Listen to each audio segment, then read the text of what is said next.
Hey, sleepyheads. Hope your day was great. Before we start, let's play a game. Comment the time where you are right now and whether you should be asleep already. Let's see who's the biggest night owl. Before you settle in, tap that like button and subscribe to keep the cozy vibes coming. Now, dim the lights, get comfortable, take a deep breath, and let's drift into sleep. At first, I didn't even notice the calls. My life had always been comfortably predictable, routine in a way that made everything feel normal, boring even. I worked as a graphic designer, spending long hours in my small home office, headphones on, buried in projects until the early hours of the morning. My phone rarely rang, and when it did, it was usually a friend or family member. Never anything unusual.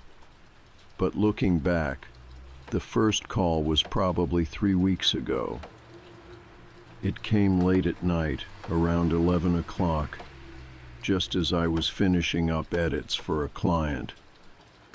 I remember glancing at the phone number briefly. It was unknown, a number I didn't recognize, but I thought little of it. I let it ring out, too distracted to answer, assuming it was probably just spam. The second call was harder to ignore. It came exactly the next night, again at 11. Same number. This time I answered without hesitation, mildly curious but mostly annoyed. "Hello?" I said absently, not even bothering to move away from my computer screen. Silence greeted me on the other end, no voice, no static, nothing at first. But after a few seconds I heard it clearly, slow, deep breaths, rhythmic, heavy enough that I instinctively pulled the phone slightly away from my ear. "Hello?" I repeated louder now, irritation rising slightly. "Who is this?" Still nothing. Just the breathing steady, calm, and oddly patient. I hung up, shaking my head in mild disbelief. Probably just kids messing around or a wrong number. Still, the sound lingered in my head longer than it should have, like an echo that refused to fade completely.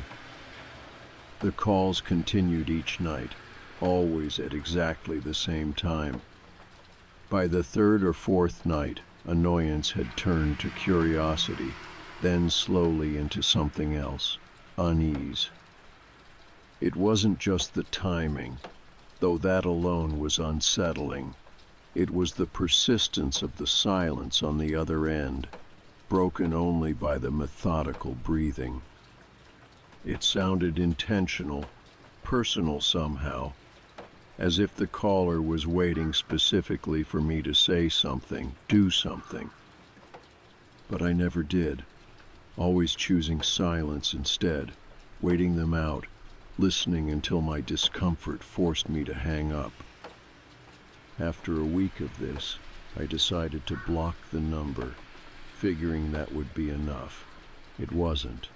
The next night at exactly 11, my phone rang again, this time from a different unknown number. The breathing continued, but now there were new sounds layered beneath it. Subtle noises, faint rustling, whispers that were just beyond clear hearing, too quiet to decipher, but loud enough to know they were there. My stomach knotted slightly each time the phone rang. I found myself dreading 11 o'clock, checking the clock anxiously as the hour approached. Rationally, I knew it was probably nothing, just someone's twisted idea of a prank, but emotionally, it had begun to burrow under my skin, disrupting my normally calm, predictable life.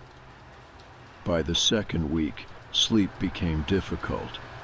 I found myself awake late into the night, listening for noises that weren't there, glancing repeatedly toward the phone, waiting for it to ring. My projects fell behind. work suffering from my distracted thoughts. Friends noticed my fatigue, asking gently if I was all right, if something was wrong.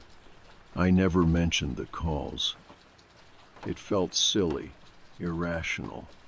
How could I explain that a few silent phone calls were making me paranoid? But then came the night everything shifted. It was exactly 11 when the phone rang again, loud and intrusive. My heart raced slightly as I picked it up, expecting the breathing, the whispers. But this time, something different filled the line, a sound clear and sharp enough to freeze me in place. A scream, short and piercing, followed by silence. Then the breathing returned, faster this time, louder, almost excited. I swallowed hard, gripping the phone tightly. "Who is this?" I asked again, my voice shaking slightly now, anger masking my fear. "What do you want from me?" For the first time, the caller responded. It wasn't breathing or whispers this time. Instead, a voice low, calm, and oddly relaxed answered softly. "I'm outside." I felt a cold shock pass through my chest, freezing me momentarily. My heart thundered in my ears as I dropped the phone onto the couch and rushed to the window, pulling the curtains aside quickly, eyes scanning the front yard, the street, the neighbors' houses. Nothing. Empty, quiet darkness stared back at me, softly illuminated by the street lamp overhead.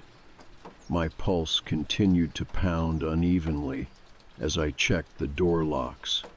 Twice, hands trembling. My breathing was shallow, rapid as anxiety surged sharply through my body. I finally returned to the phone, picking it up slowly, unsure of what to say, but when I held it to my ear again, the line was dead. Silence filled my home once more, deeper and heavier than before. The following evening, as 11 approached, I felt sick, physically ill from anxiety. I sat frozen on the couch, staring at the phone in dread. When it rang exactly at 11, the sound was deafening in the quiet of my house. I picked it up without speaking, holding my breath, waiting.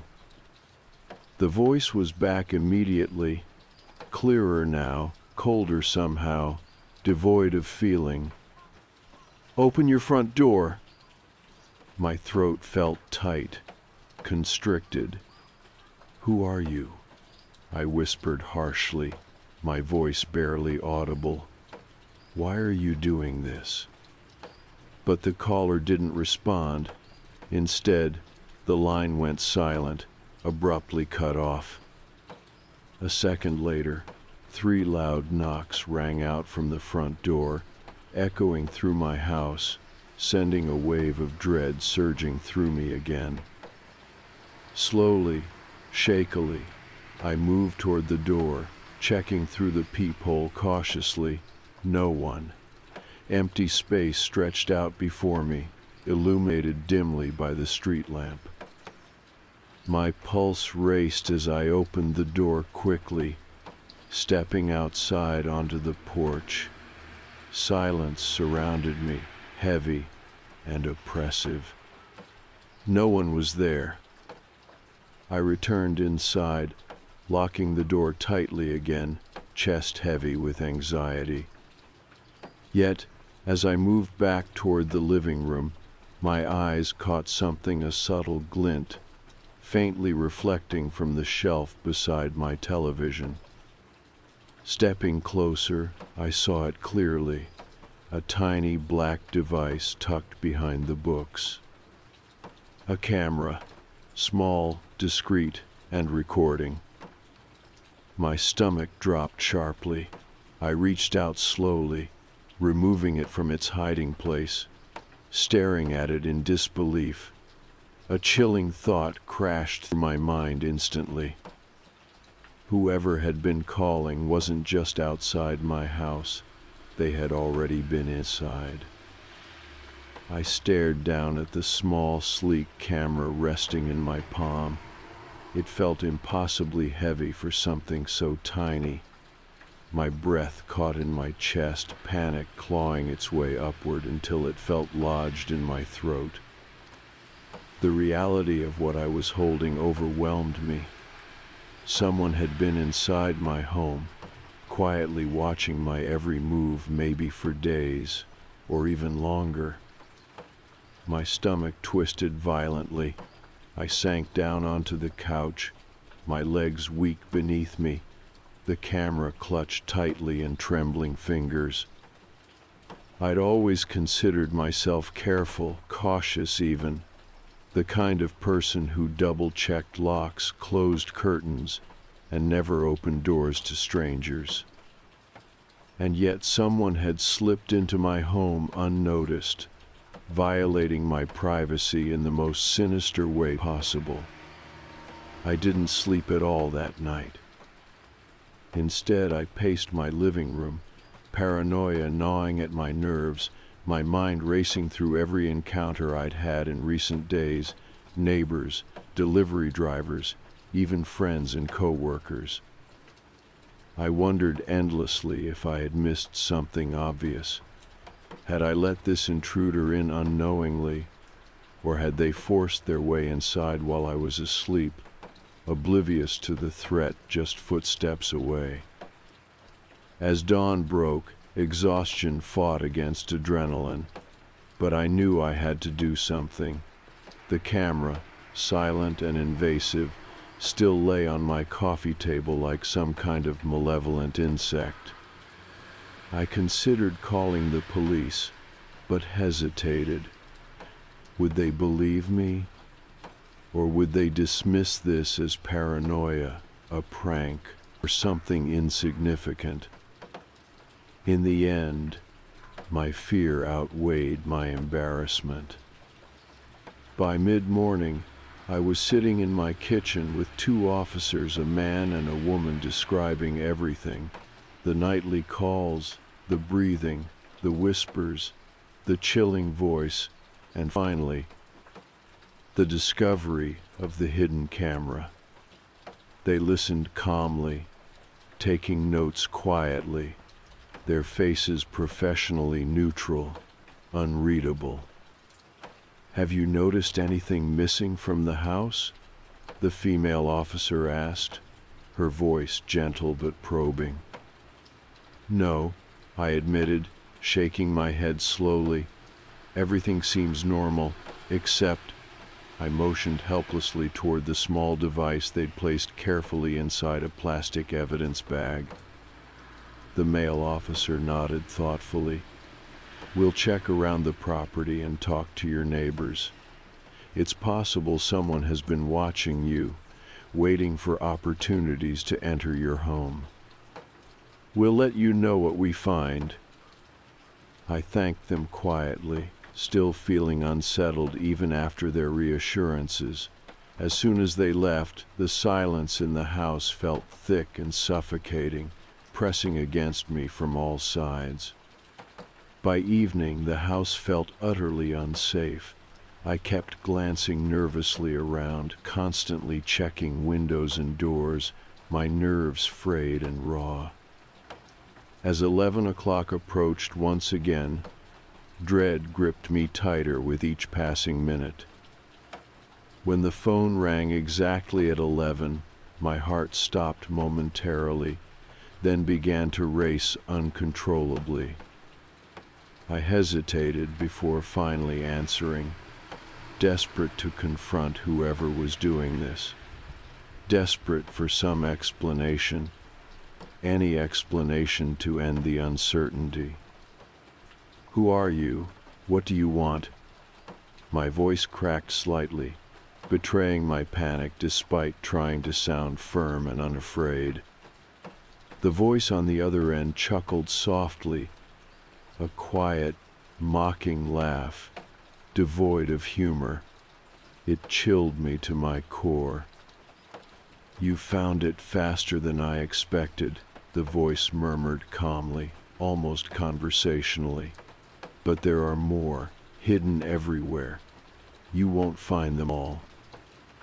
My blood ran cold. I gripped the phone harder, knuckles white. "Why are you doing this?" The silence stretched, thick and tense, before the voice returned, barely louder than a whisper. "Because I can. Because I like knowing you're afraid. And now that you know I'm here, I'll always be watching." Anger suddenly surged inside me, hot and sharp. "Leave me alone," I shouted desperately, slamming the phone down hard enough to rattle the table. Breathing hard, I grabbed a flashlight from the drawer and began tearing through every room, pulling apart shelves, inspecting corners, looking behind furniture, under tables. Desperate to find every hidden camera he claimed existed. It took hours, and by the end, I'd uncovered 2 more tiny devices, one concealed inside a houseplant, another carefully embedded inside my desk lamp. Each discovery brought a fresh wave of nausea, a renewed violation. I felt trapped, utterly vulnerable. Finally, exhausted, I sank onto my bed, leaving all the lights blazing in a futile attempt to banish the darkness creeping at the edges of my vision. Sleep was impossible, but at some point, sheer fatigue must have taken me, because suddenly I jolted awake, drenched in sweat, heart pounding frantically. Something had woken me a sound downstairs. Every muscle in my body froze. I strained to listen, my pulse roaring in my ears. A slow creaking sound drifted upward, faint but distinct. Footsteps steady, deliberate, moving slowly across the wooden floor downstairs. My breathing came shallowly, panic gripping me as I slipped quietly from my bed. My phone sat beside me, but calling the police seemed impossible in my current state. Instead, instinct drove me forward, down the hallway toward the staircase, careful not to make a sound. Reaching the top step, I peered cautiously downward into the darkened living room. My heart nearly stopped. A shadowy figure stood calmly in the center of the room, silhouetted in the faint glow of streetlights filtering through the curtains. Tall, quiet, and unmoving, the intruder simply stood there, facing directly toward the stairs, as if waiting patiently for me to appear. Panic surged.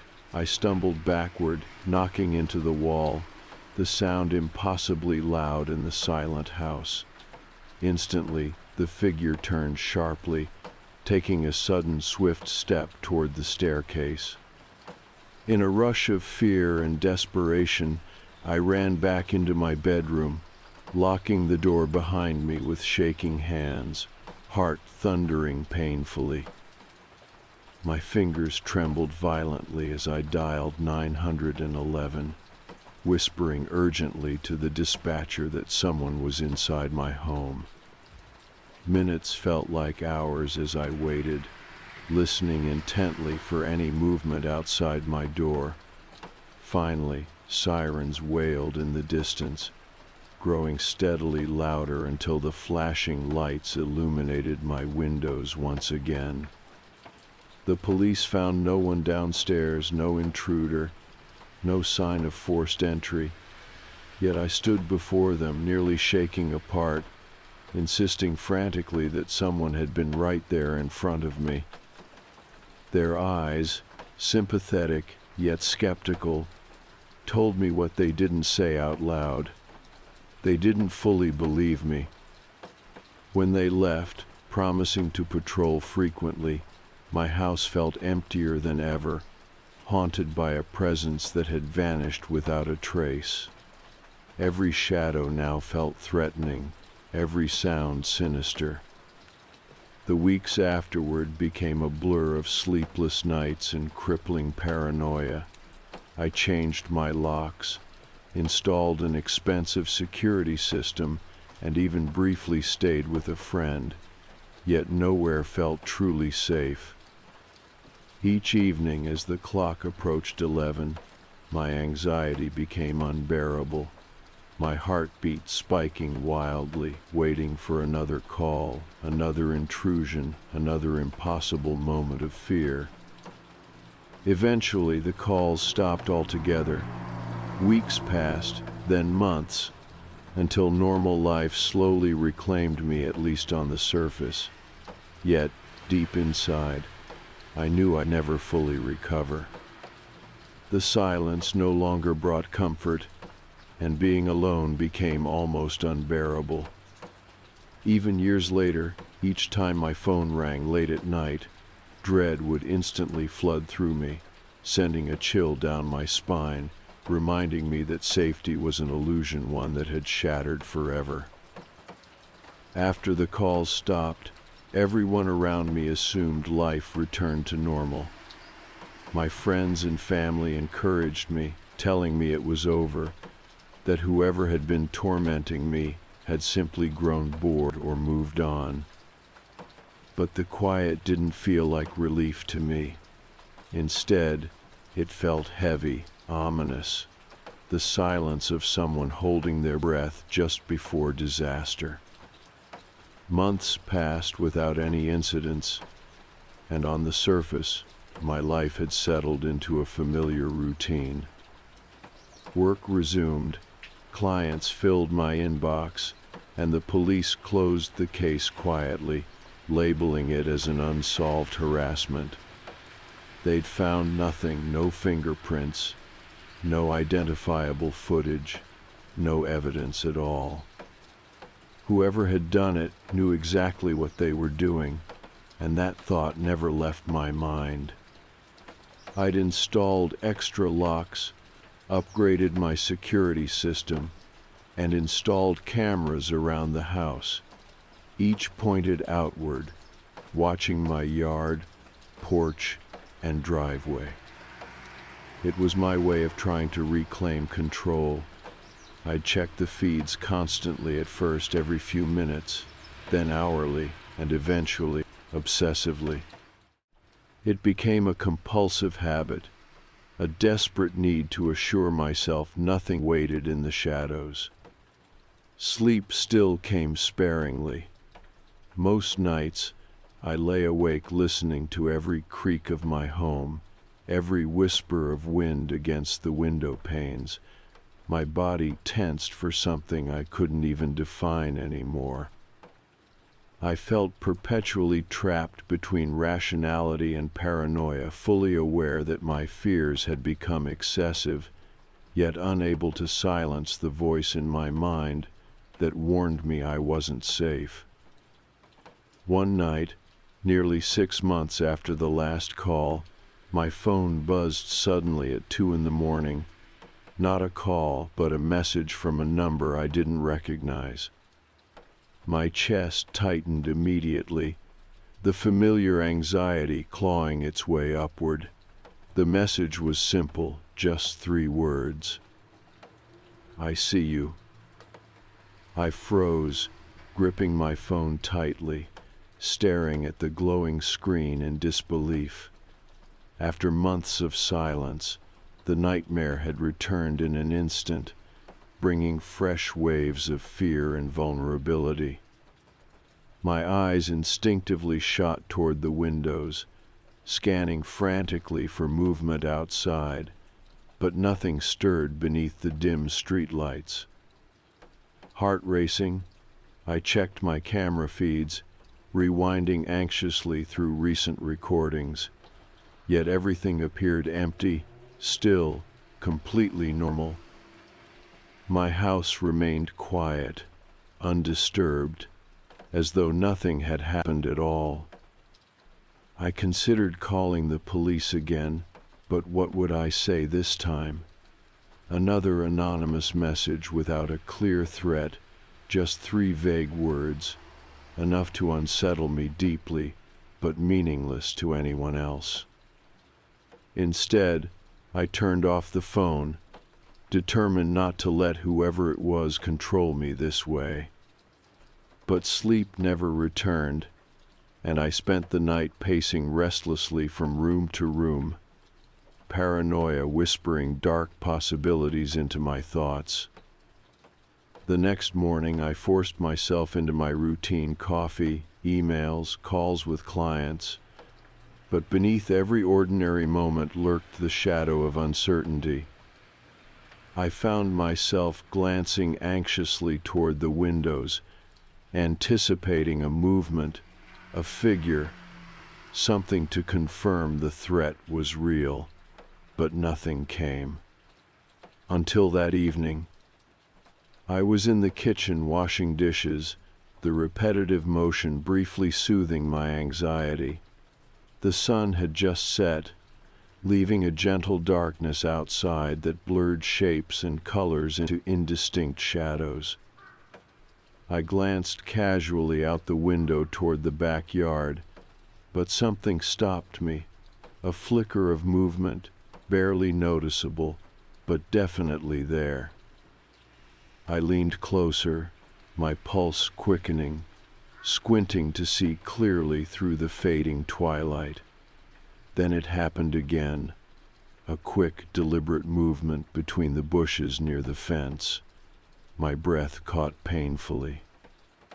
My heart began to race, adrenaline surging painfully through my veins.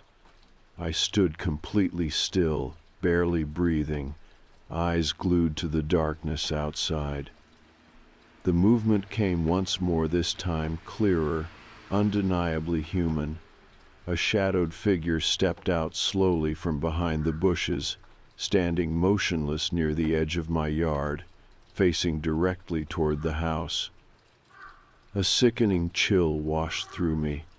I stepped back from the window, my heart hammering painfully.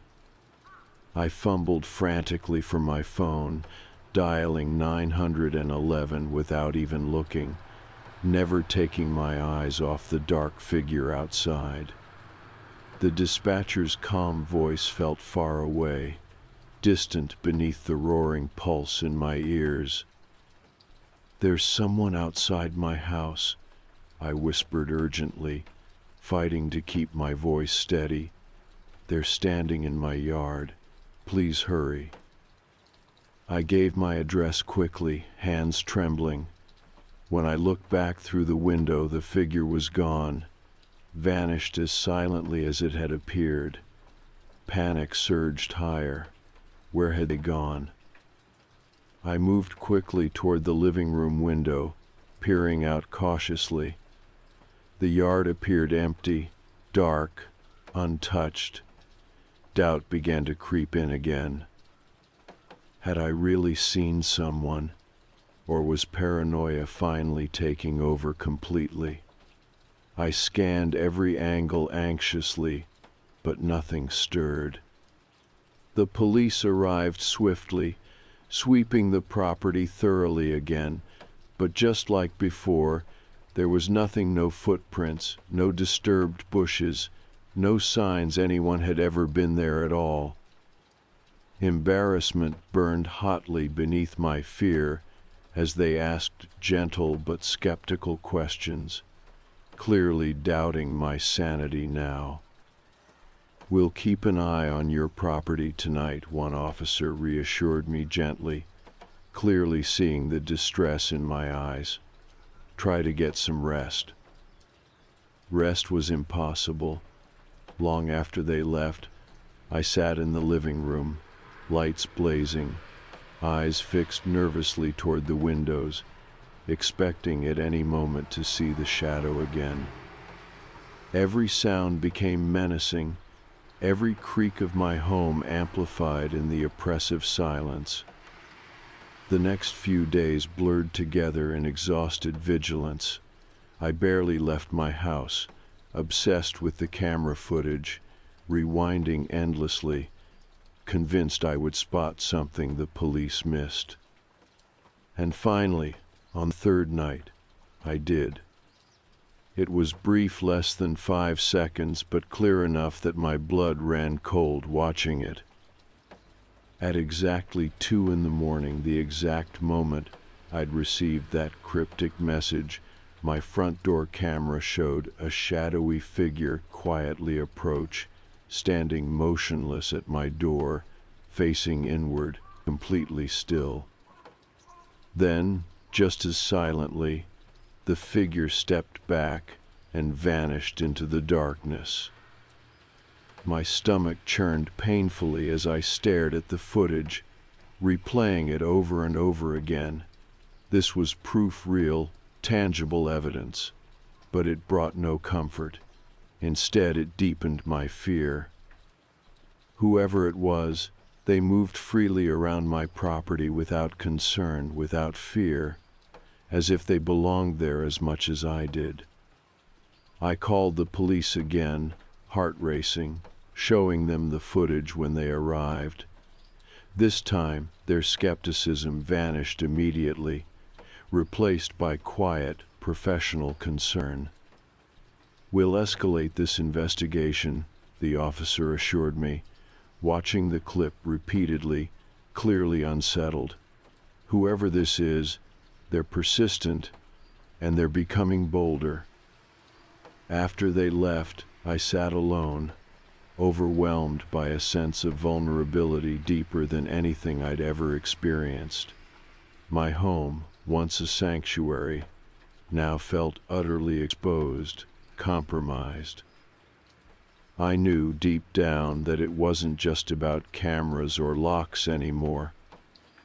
The person stalking me knew every vulnerability, every weakness, every private corner of my life, and they were using that knowledge to unravel me piece by piece. As I lay awake that night, fear pressed heavily on my chest, suffocating, unshakable, and the terrifying realization settled deeper within me. I wasn't just being watched, I was being hunted. I spent the following weeks caught in a constant state of dread. Every moment felt like walking along the edge of a cliff, perpetually off balance, constantly waiting for the ground beneath me to crumble. Normal life no longer existed for me. Work deadlines slipped, conversations with friends grew hollow and strained. I rarely left my house, and when I did, anxiety clung to me, pulling me back to safety, or what once felt safe. The police increased their patrols around my neighborhood, but it felt meaningless. They found nothing more. No fingerprints, no footprints, no clear image on the cameras, other than that one shadowy recording, nothing but my own growing fear. I'd begun to wonder if it had always been this way, if the stalker had always known precisely how to evade detection. That thought left me colder than anything else. I wasn't dealing with someone impulsive or careless. This was someone who knew exactly what they were doing. Friends suggested moving, starting fresh somewhere else, but I couldn't shake the feeling that relocating wouldn't matter. Wherever I went, whoever this was could easily follow. Running away seemed pointless. Worse than pointless, it seemed like an admission of defeat. One afternoon, unable to concentrate on work, I found myself pacing restlessly around the house again, searching for something, anything I might have overlooked. I'd inspected every corner so many times it had become mechanical, obsessive, but this time something caught my attention, a small, subtle irregularity in the wall near the kitchen window. Barely noticeable, a tiny scuff mark and some chipping paint. It hadn't been there before, had it? My pulse quickened. Approaching the wall cautiously, I reached out and pressed gently against the surface. It felt solid, yet something didn't sit right. I leaned closer, heart pounding, running my fingers over the spot. It felt warmer somehow, uneven. I found a knife in a kitchen drawer, prying carefully at the drywall. My hands shook violently as I peeled back a thin layer, revealing a small rectangular opening. My stomach dropped. Behind the drywall was a hollow space, a gap wide enough to conceal something. My breathing grew shallow as I slowly reached inside, fingertips brushing something hard, cold, metallic. Another camera. My vision blurred momentarily with panic and nausea. How long had it been there? How much had it captured?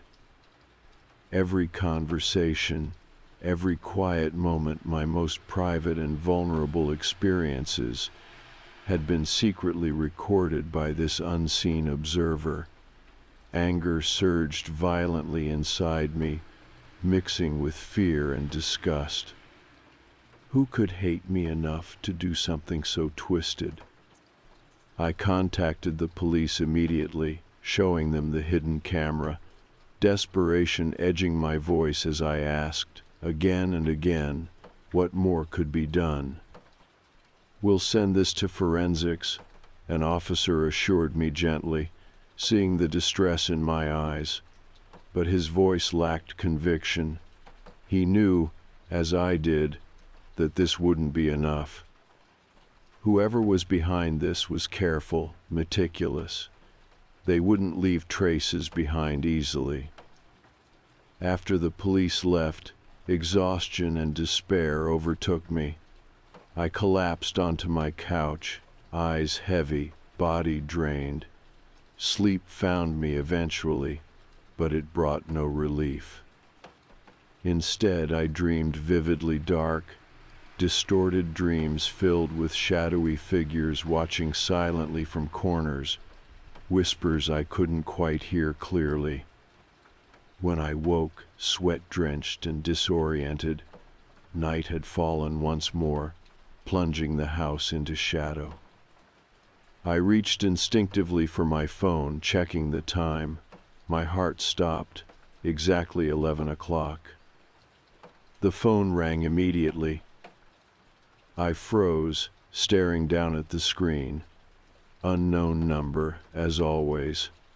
I debated not answering, but something inside me demanded confrontation. This had gone on long enough. "What do you want?"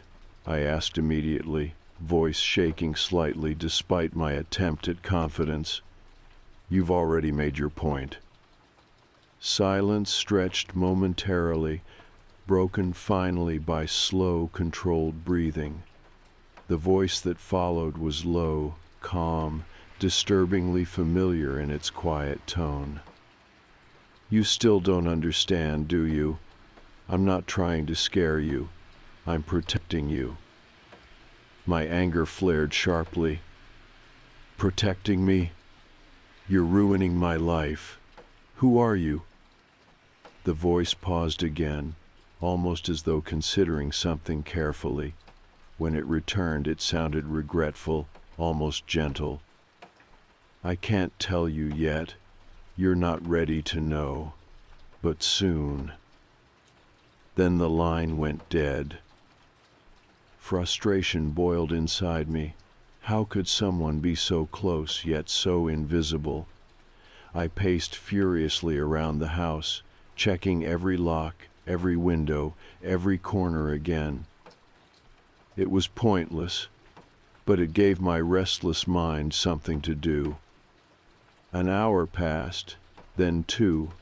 Eventually, physical exhaustion forced me into bed. I lay awake, eyes fixed on the ceiling, mind racing with possibilities, fears, and unanswered questions. Just as I felt sleep approaching again, I heard it, a faint scraping sound. subtle but unmistakable, somewhere downstairs. I sat upright instantly, heart racing painfully. The sound came again, clearer now, a soft, creaking, cautious footsteps moving quietly across my floor. My breath caught sharply. I reached silently for my phone, but panic made my fingers clumsy, sending it crashing loudly onto the floor. The footsteps immediately stopped, silence gripping the house painfully. I waited, frozen, listening desperately. Then slowly, deliberately, the footsteps resumed, moving steadily toward the staircase. Fear surged violently through my veins, adrenaline drowning rational thought. My hands shook as I grabbed the small baseball bat beside my bed, moving quietly toward my bedroom door. At the top of the stairs, I paused, staring downward into the darkness, heart pounding uncontrollably. Shadows moved below someone ascending slowly, carefully, barely making a sound. "Stop!" I shouted, desperation overcoming fear. "The police are already on their way." The figure halted, lingering in the dark. Silence filled the house again, heavier than ever before. Then, quietly, a voice responded from the shadows. "You wouldn't call them, not yet." My blood turned cold. "Who are you?" I demanded, desperation clear in my voice now. "Why are you doing this to me?" The figure moved slightly, stepping partially into the faint moonlight filtering through the hallway window, just enough to make out vague features, a face covered partly by shadows, eyes glinting softly. "When you finally understand," the figure whispered calmly, "you'll thank me." Before I could respond, the figure turned abruptly, disappearing quickly down the stairs and out of sight. A second later, the front door opened and closed quietly, leaving me alone once again in stunned, terrified silence. I stood there for a long time, unable to move, unable to comprehend what had just happened. Eventually, my legs gave out, and I sank onto the stairs, shaking violently. My phone lay discarded nearby, screen cracked from the fall. I knew what the intruder had said was true. I hadn't called the police. Something deep inside me had stopped me, a gut instinct I couldn't explain, a strange certainty that calling wouldn't end this. But one thought kept repeating itself sharply, unmistakably. Whoever this person was, they believed they were protecting me. From what? As the quiet stretched endlessly through the empty house, I realized with a chilling certainty that the answers to my questions might be far more terrifying than I'd ever imagined. The quiet that settled after the intruder left was the loudest silence I'd ever experienced. My hands trembled uncontrollably as I sat motionless on the stairs, the wooden baseball bat lying uselessly by my feet.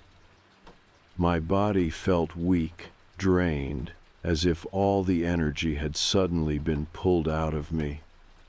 I had come face to face with the nightmare that had haunted me for months, and yet it left me feeling more confused than ever. The intruder's words replayed in my head, taunting me relentlessly. "When you finally understand, you'll thank me." Thank him? The idea felt absurd. Whoever this was had invaded my life, destroyed my peace, turned my home into a place that no longer felt safe. How could there possibly be gratitude hidden beneath such relentless torment? I finally gathered myself, forcing my numb legs to stand, taking shaky steps back toward the bedroom. Sleep was impossible now, but I had nowhere else to go. I closed and locked my bedroom door, checking the windows again, even though I knew it was pointless. Locks and windows no longer mattered. Whoever was stalking me had already proven they could get inside whenever they chose. Morning came eventually, sunlight cutting harshly through the blinds. I hadn't slept, hadn't even closed my eyes. I was exhausted, anxious, haunted by questions without answers. Desperation led me to a choice I'd resisted for weeks, finally opening up to someone who might understand. That afternoon, I sat nervously in a small, brightly lit cafe across from my older brother, Jake. He'd always been steady, calm, someone I trusted implicitly. But I hadn't wanted him involved in this mess, hadn't wanted anyone else at risk. Yet now I had no choice. Jake listened quietly as I recounted everything, his face growing increasingly troubled as I spoke. When I finally finished, silence hung heavily between us. He rubbed his forehead slowly, trying to absorb everything I'd said. "Why didn't you tell me sooner?" he finally asked, voice gentle but firm. "You shouldn't have dealt with this alone." "I didn't know how," I admitted softly, feeling suddenly ashamed, vulnerable. "I thought it was just some sick prank, something I could handle myself. But this person knows everything about me. They've been inside my house. They're always watching. And I have no idea why." Jake leaned forward, studying me carefully. "The things this person said, that they're protecting you, do you think that's genuine or just manipulation?" I hesitated, uncertain. At first, I thought it was just manipulation, trying to make me doubt myself. But now, I'm not sure. They seemed serious, like they really believe they're helping me. Jake frowned deeply, thinking it through. Could someone from your past hold a grudge? Someone who thinks they're protecting you? An ex-girlfriend, old friend, or colleague? Someone unstable? I shook my head slowly, frustration rising. I've thought about it over and over. There's no one. No enemies, no bad relationships that ended this badly. I can't imagine who would do this. Jake sighed softly. Maybe the police missed something. Hidden messages, something subtle you overlooked. Can I see the messages, recordings, anything you still have? We returned to my house together, tension thickening as we entered. Every corner felt hostile, every shadow threatening. Jake moved calmly through the house, carefully inspecting each room as I showed him where I'd found the cameras and how they'd been hidden. He stopped suddenly in front of my bookshelf, pulling out a small leather-bound journal I'd almost forgotten about. "What's this?" he asked curiously. "My old journal," I explained softly, feeling oddly embarrassed. "I haven't written in it for years." Jake flipped through the pages quietly, stopping abruptly near the middle, his brow furrowed deeply. "Did you write this?" Confused, I moved closer, glancing at the page. My heart jolted painfully. Scribbled hastily in handwriting I barely recognized were words I had no memory of writing. "He watches, he knows, but he'll never hurt me. He's protecting me." I stared in disbelief, dread twisting inside me. I didn't write that. At least, I don't remember ever writing it. Jake turned the page carefully. More entries appeared, increasingly frantic, desperate, all in that same handwriting, my handwriting. They described moments I couldn't remember, conversations I'd never had, references to someone who'd been guiding me, someone who knew me better than I knew myself. My stomach churned violently, confusion spiraling rapidly into panic. This can't be mine. I never wrote these things. I'd remember. Jake looked deeply worried, his voice careful but urgent. Could you have blocked these memories? Maybe trauma or stress caused you to forget. No, I whispered sharply, shaking my head. I'd know if I wrote this. But doubt crept in sharply. The journal was undeniably mine. The handwriting, though unfamiliar, matched closely enough. Could I have somehow forgotten something so significant? Had I done things without remembering, blocked entire pieces of my life from memory? Jake's voice brought me back sharply. Have you experienced memory gaps before, moments of confusion or lost time? I hesitated, swallowing hard. Maybe, sometimes. Recently, I've been exhausted, stressed, but nothing like this. Nothing this intense. His expression softened with compassion. Listen, you're under unimaginable stress right now. Anyone might break under these conditions. But if there's even a possibility these entries are yours, you should see someone who specializes in memory and trauma. Get help to sort this out. Deep down, I knew he was right. I felt fractured, uncertain of myself for the first time. The stalker had made me doubt everything, my home, my safety, and now my own memories. It felt as if the ground beneath me had vanished entirely, leaving me adrift, unable to trust my own mind. After Jake left, promising to stay close, I spent hours alone, pacing anxiously, my mind racing endlessly. Finally, exhausted, I sat down, flipping slowly through the rest of the journal. The entries grew darker, more frantic, yet they also spoke repeatedly of trust, trusting this unknown figure, thanking him for keeping me safe from something unspecified, yet clearly terrifying. As the sky darkened once more, dread grew heavy in my chest. At exactly 11 o'clock, my phone buzzed again, another message from an unknown number. Now do you understand? I stared at the message, my hands trembling violently.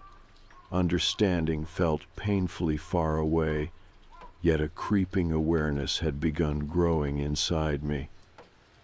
Whoever had been stalking me knew parts of my life better than I did myself. They understood something about me, about my past or my present, that I'd blocked out or forgotten entirely. I typed slowly, hands shaking. Who are you protecting me from? The response was immediate, sending ice through my veins. From yourself. The message sank in slowly, each letter feeling like a physical weight. What did it mean? What had I done, or what could I be capable of that someone would go to these lengths to protect me from my own actions? Suddenly, my home felt smaller, darker, oppressive. And as I sat there, trapped within my own spiraling fears, I realized with a sickening certainty that whatever truth lay behind these haunting messages and forgotten journal entries, discovering it might be the most terrifying thing of all. For days after that final haunting message from yourself, I felt as though reality had shattered around me. My mind struggled to grasp what it meant. Was I the danger all along? Had I unknowingly brought this horror upon myself? Sleep became impossible, and exhaustion blurred days and nights together. Jake stayed close, checking on me constantly. But even his reassuring presence felt distant, as though a barrier now existed between me and everyone I trusted. I had become trapped in a fog of doubt and fear, haunted by questions with answers just beyond reach.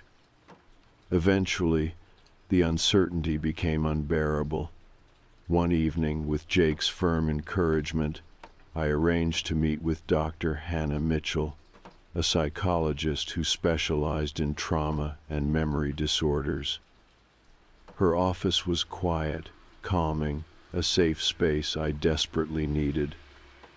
Sitting across from her, I laid everything out honestly: the stalking, the camera, the messages, and the entries in the journal that I couldn't recall writing. Dr.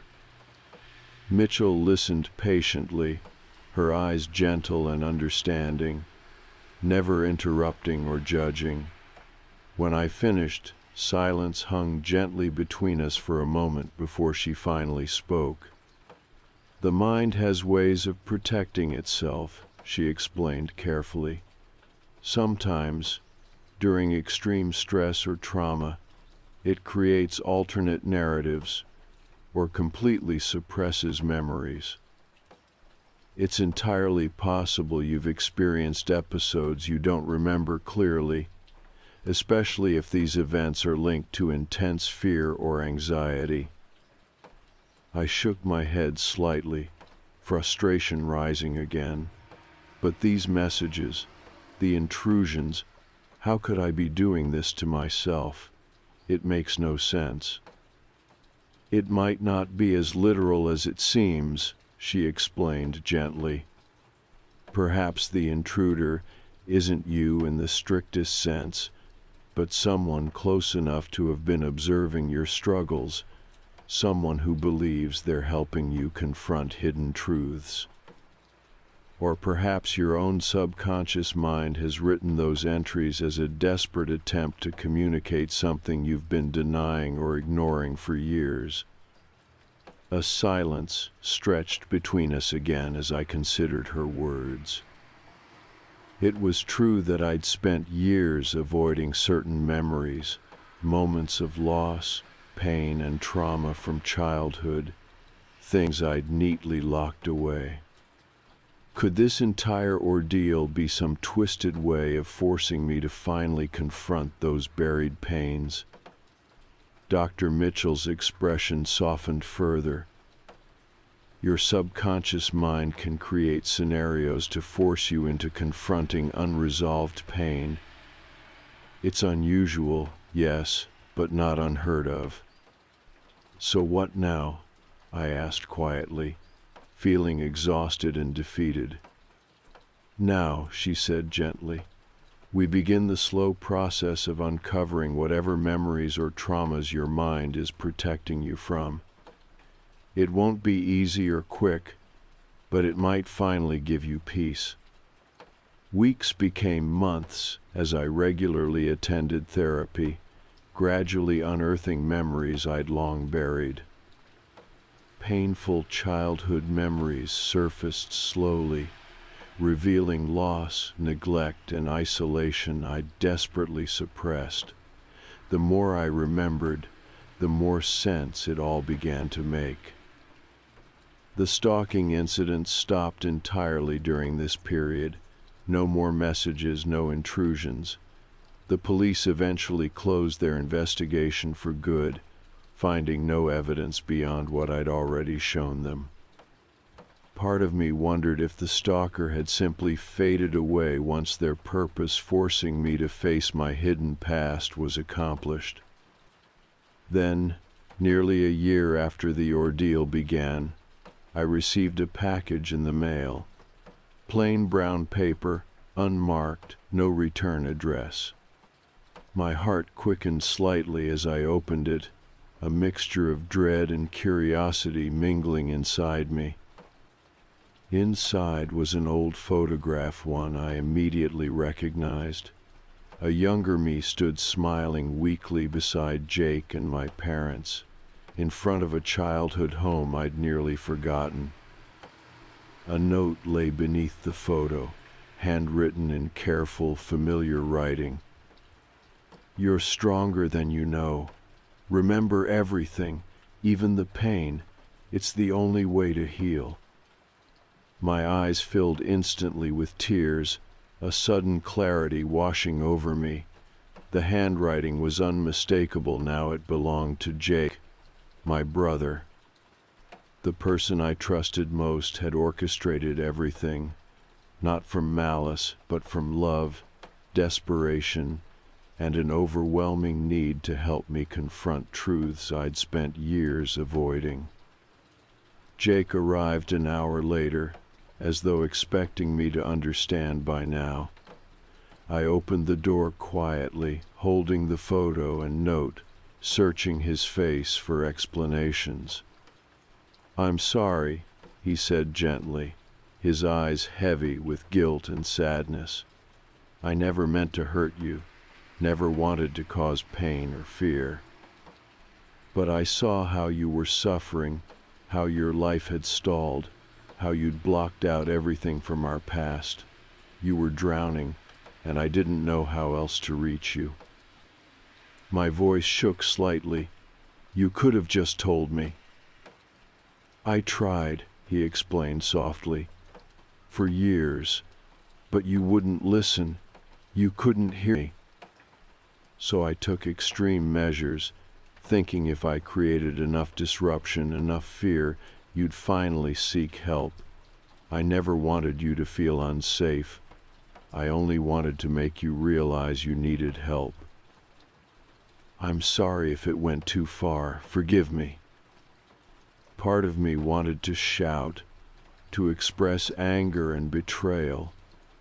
But seeing the pain and genuine remorse in his eyes, understanding the intention behind it, even if misguided, softened my response. "It was you all along, the cameras, the messages, everything," he admitted quietly. "I watched you constantly, obsessively, terrified I'd lose you. I know it was wrong, but you were slipping away, living half a life, and I couldn't watch that anymore." We stood in silence for a long time.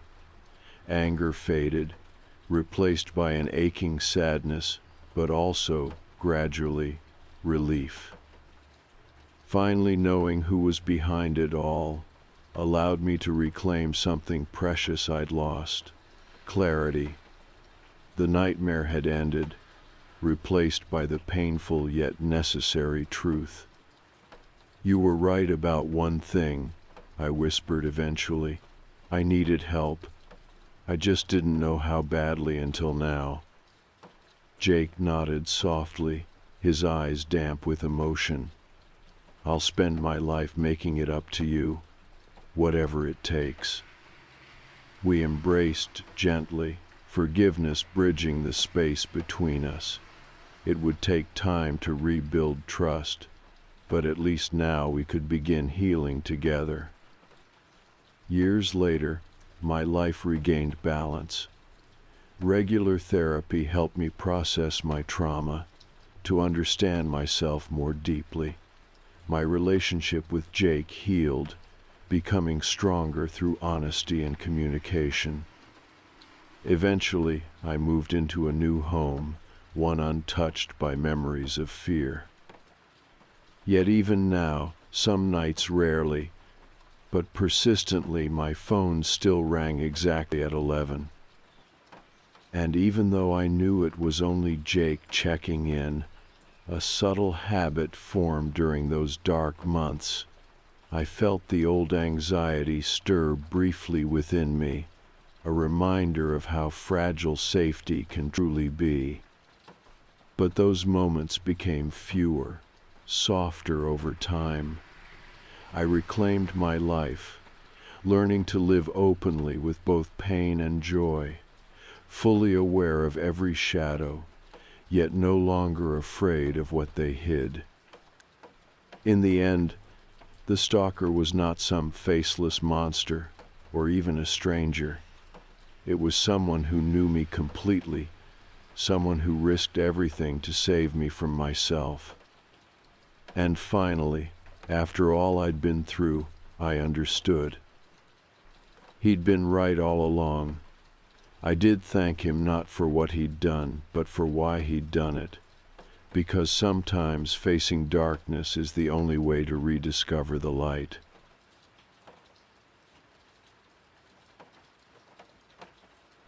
I grew up near the desert, close enough that the barren landscape felt familiar to me from childhood. I'd spent plenty of days wandering the outskirts, but strangely enough, I'd never actually camped there. The desert always seemed too wild, too mysterious an endless space that could swallow someone whole. But eventually, curiosity outweighed caution, and a few years back, I agreed to go camping with some friends. There were 4 of us, me, Tyler, Jacob, and Sarah. We'd grown up together, so camping trips weren't unusual, but this one felt different from the start. We picked a remote spot, miles from any marked trail, hidden between jagged rock formations and sparse shrubs. It was the kind of place where, if you weren't careful, you could lose your bearings quickly. The first thing I noticed as we set up our tents and gathered wood was how incredibly silent everything was. The usual background sounds of birds, insects, or even the wind rustling through the dry grass were completely absent. It felt as if we'd walked into a vacuum. Every sound we made seemed louder in contrast, amplified by the stillness around us. "This place feels weird," Sarah said quietly, glancing around as we sat by our small campfire later that evening. She rubbed her arms as if fighting off a chill, even though the desert air was still warm. "You're just creeped out because it's so quiet," Tyler laughed, nudging her gently. "It's peaceful. Enjoy it." I didn't say anything, but I agreed with Sarah. Something felt off. I'd spent plenty of nights outside, but never in such complete silence. I tried to brush it off, convincing myself it was just nerves or imagination. As night fell, we settled into our tents. I lay awake, staring at the thin fabric ceiling, unable to shake the feeling that something was watching us from the shadows beyond the firelight.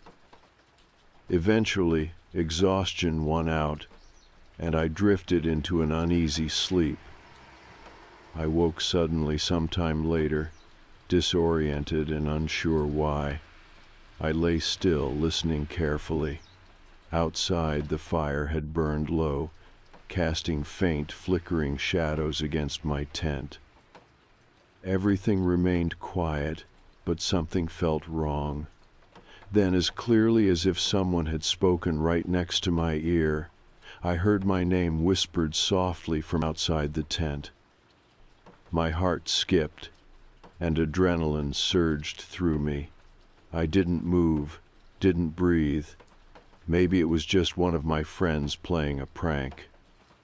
But the voice didn't sound like any of them. It was deeper, rougher, not entirely human. I strained to listen, hoping I'd imagined it. Then it whispered my name again, clearer this time and closer. "Come out," it urged gently, almost sweetly.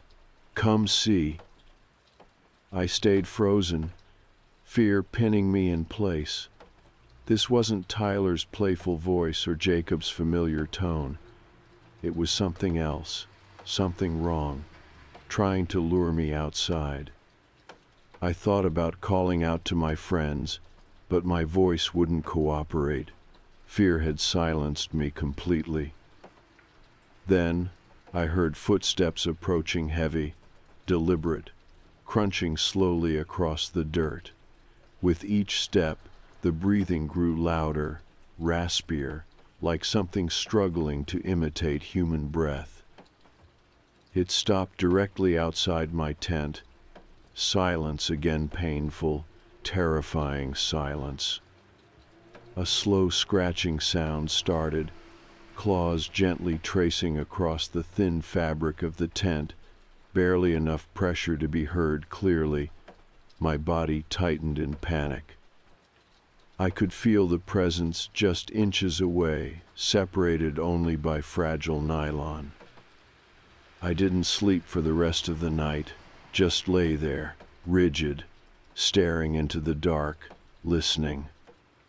Eventually, the scratching stopped, replaced by the soft, heavy footsteps moving away again, back into the darkness beyond the camp. But I knew it wasn't truly gone. It lingered, watching, waiting. When morning finally broke, bright sunlight flooded the campsite, driving away the shadows and making last night's events feel almost unreal. But one look at Sarah's pale face told me she'd heard something too. "You heard it, didn't you?" she whispered, pulling me aside from the others. Her voice trembled. "Yeah," I admitted quietly. "Someone whispering, footsteps, scratching my tent." Her eyes widened in fear. "Me too. I thought it was just me being paranoid." We didn't tell Tyler and Jacob, knowing they'd laugh it off as imagination or fear. Instead, we hurriedly packed up camp, not bothering to make breakfast or linger longer than necessary. None of us spoke much on the hike back to the car, each of us lost in our own uneasy thoughts. Days passed, then weeks, and I tried to convince myself I'd imagined it all some strange dream born of too many stories and late-night conversations around campfires. Life slowly returned to normal, though I avoided the desert after dark, never quite feeling comfortable out there again. But one evening, after finishing a late shift at work, I returned home to find something that brought it all rushing back. Approaching my front door, I noticed footprints pressed firmly into the dirt near my porch, too large, strangely shaped, and clearly not human. The tracks were impossibly wide, the toes elongated and claw-like. I stared at them, fear coiling in my stomach. Glancing around nervously, I noticed more prints scattered across my yard, circling the house as if someone or something had been pacing outside, peering into windows, observing my home carefully. My mind flashed back to that night in the desert, to the whispering voice and the scratching claws. The realization hit me like ice-cold water. Whatever had stalked us at our campsite had followed me home. I quickly stepped inside, locking every door and window tightly. Alone in my living room, curtains drawn, I sat anxiously, listening to every sound, every creak, wondering if I'd hear that voice again, calling softly from outside, asking me to step into the dark. That night, sleep didn't come easier at all. Instead, I lay awake, wondering exactly what I'd encountered in the desert, and worse, what I'd unknowingly brought back with me. It wasn't human, it wasn't animal, it was something older, darker, something the desert had hidden deep within itself until I'd foolishly crossed its path. Now, I knew, it was watching, waiting for me to step outside and answer its call again. For days after discovering the footprints outside my house, I couldn't focus on anything else. I checked around the property every morning, nervously scanning the dirt for fresh tracks. Sometimes I thought I saw movement from the corner of my eye, a shadow slipping behind a bush or quickly ducking out of sight, but whenever I turned to look directly, nothing was there. The whole thing had started to feel like paranoia, but I knew better. Whatever had found me in the desert was real, and it had followed me home.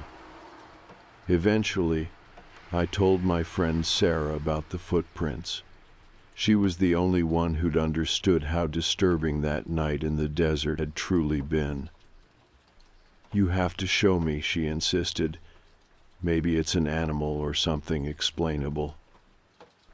"I wish," I replied quietly, "but these aren't animal tracks. Not any I've ever seen." She came over later that afternoon, following me around the side of the house to where I'd last seen the prints.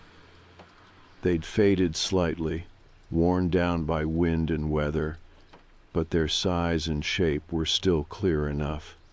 Sarah knelt beside one of them, running her finger lightly along the edge of the impression. "You're right," she whispered uneasily, glancing up at me. "These aren't normal." I nodded grimly, feeling strangely validated but no less scared. Whatever made these tracks came from out there, from the desert that night. I think it's been following me. Sarah stood up slowly, brushing dirt off her hands, eyes wary. "I read something online," she admitted hesitantly. "About creatures out in the desert, skinwalkers. People say they mimic voices, lure you away. They stalk, watch, follow people home." A chill shot down my spine. I'd heard stories growing up, legends whispered among locals, but I'd never truly believed any of it, until now. "You think that's what's doing this?" I asked softly, voice tight with anxiety. She hesitated, unsure. "Maybe. All the signs fit. Whispering your name, the strange voice, footprints. It all matches the stories. If it is, you're not safe." "So, what do we do?" I asked nervously, hoping she'd have an answer. She sighed, looking toward the distant horizon where desert sands stretched endlessly outward. "I don't know. Some people say to confront it directly. Others warn never to go near it, to leave offerings or prayers for protection." Neither option felt reassuring, but confronting whatever had followed me seemed impossible. What would I even say? How do you face something that might not even be human? After Sarah left, I spent the evening researching everything I could find online about skinwalkers and local legends. Stories ranged widely: shadowy figures standing at the edges of campsites, mysterious whispers at night, creatures able to mimic voices of loved ones or animals, attempting to lure people into the dark. Most frightening was the repeated warning: once they notice you, they rarely leave you alone. That night, I slept with all the lights on, curtains tightly closed. Every sound outside made me jump, branches tapping the windows, wind brushing softly against the house. Eventually, exhausted from tension and fear, I slipped into uneasy dreams. I woke abruptly hours later, heart racing. At first, I wasn't sure what had startled me awake. Then I heard it again, a faint scratching sound at the front door. I lay still, breathing shallowly, listening closely. The scratching continued softly, deliberate and rhythmic. It was the same sound I'd heard against my tent that night in the desert. Slowly, quietly, I got out of bed, moving toward the front door. My pulse thundered in my ears. Through the peephole, I saw nothing but darkness outside. The porch light had gone out, leaving shadows pooled against the entryway. The scratching paused suddenly, replaced by silence so complete it hurt my ears. Then a whisper came through the doorlow, raspy, barely audible. "Let me in." My knees nearly buckled. The voice wasn't human. It sounded strained, wrong, like something struggling to imitate human speech. "I know you're awake," it continued gently, almost sweetly, the voice shifting now, becoming more familiar. "Please open the door. It's cold outside." My heart nearly stopped. The voice now was Sarah's, perfect down to the slight tremble when she felt uneasy. But Sarah wasn't here. She couldn't be. This wasn't her. "Please," the voice pleaded softly, heartbreakingly real. "I'm scared." "Go away," I whispered harshly, forcing myself to speak. "You're not her." Silence again. Then, laughter deep, guttural laughter that rattled through my bones. "Come outside," it growled suddenly, dropping any pretense of humanity. "Come and see." I stumbled backward, locking the door again even though I knew it was already secured. Panic surged through me. I grabbed my phone, desperate to call someone, but my hands shook so badly I struggled to dial a number. Finally, Sarah picked up, groggy and confused. "It's outside," I said breathlessly, my voice cracking. "It's pretending to be you. It wants me to open the door." "I'm coming," she replied instantly, her voice alert. "Don't move. Don't answer it. Don't even look outside." She hung up, and I sat alone in my living room, shivering despite the warm house, every muscle in my body tense. Minutes dragged by slowly, painfully. The scratching had stopped, but I knew it hadn't left. I could sense its presence, patiently waiting just beyond my door. Finally, headlights illuminated the room. Sarah was here. Relief washed over me, but quickly faded as I realized she'd have to cross the yard, passing whatever was out there. I rushed to the window, carefully pulling back the curtain just enough to see her stepping from her car, scanning nervously around the darkened property. Then, in the dim porch light, I saw a dishadowed figure standing at the corner of the house, half hidden by darkness. It watched Sarah intently, posture stiff and unnatural. She moved quickly toward the front door, oblivious to the thing standing just feet away. I flung the door open, grabbing her arm and pulling her inside. She turned quickly, confused. "What's wrong?" she asked urgently. "It was right there," I said, pointing desperately toward the spot where the figure had stood moments before. Now it was empty. Nothing but shadows remained. Sarah stared quietly into the darkness for a long moment, then closed the door carefully, locking it tightly. She turned to me, eyes wide and fearful. "You're right," she whispered. "We need help." Standing together in my small, brightly lit living room, we knew this wasn't just superstition or imagination. Something ancient and dangerous had found me, and now it knew exactly where I lived. Sarah and I spent that entire night awake, pacing restlessly through the living room, occasionally peering out the window into the darkness outside. Every time we looked, the yard was empty, quiet, still. It was almost as though the previous events had never happened, except we both knew better. It had all been very real, and something was still out there, watching. As dawn finally broke, spilling soft morning light through the curtains, our nerves eased just a bit. Daylight always had a comforting way of chasing away fears, even if only temporarily. We brewed coffee, sitting silently at the kitchen table, neither of us knowing exactly what to say. "What should we do?" I finally asked, breaking the heavy silence. "We can't keep living like this, afraid to step outside, afraid to sleep." Sarah hesitated, swirling her coffee thoughtfully. "Maybe we need to talk to someone who understands the desert better than we do," she finally suggested.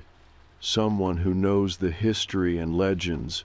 At the very least, they might give us advice on how to protect ourselves." I nodded. It made sense. Growing up nearby, we'd both heard enough stories to know that people often turned to respected elders or spiritual leaders whenever something strange occurred. We hadn't been particularly superstitious ourselves, but given recent events, neither of us dismissed the idea now. Sarah made a few phone calls, eventually finding someone, a respected Navajo elder named Thomas, who lived just outside of town. He'd grown up in this desert, spending his life teaching others about the land, its history, and its stories. After hearing a brief explanation, Thomas agreed to meet us later that day. The drive to Thomas's house was quiet, filled with anxious uncertainty. We eventually arrived at a modest home, set against the backdrop of vast desert and distant mountains. Thomas greeted us warmly at the door, tall man with gray hair and deep lines etched by years spent beneath harsh sunlight. He invited us inside, sitting calmly across from us at his small kitchen table.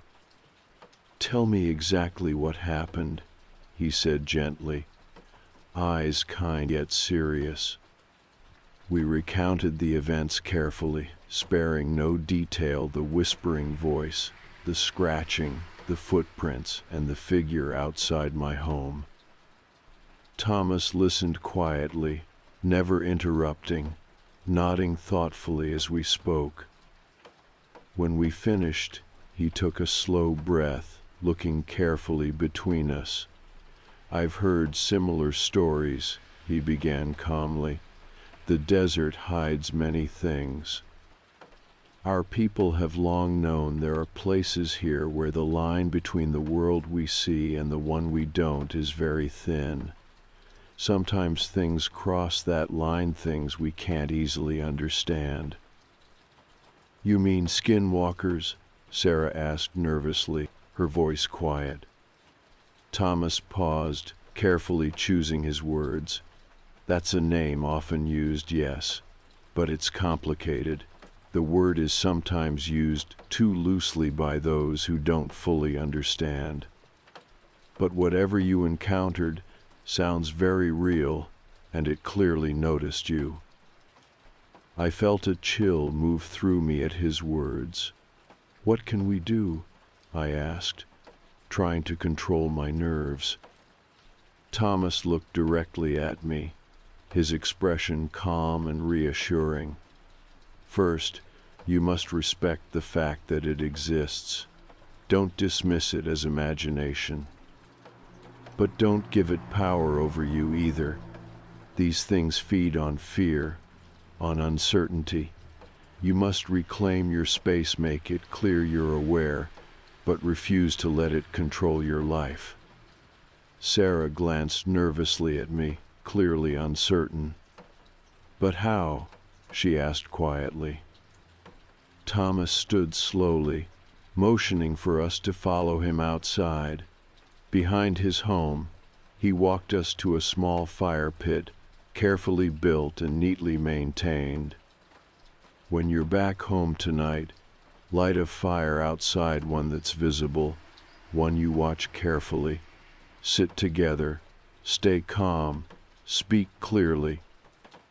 Tell it firmly that you're aware it's there, but it's not welcome. Do not speak in fear or anger, simply in strength. He picked up a small pouch from nearby, placing it gently in my hand.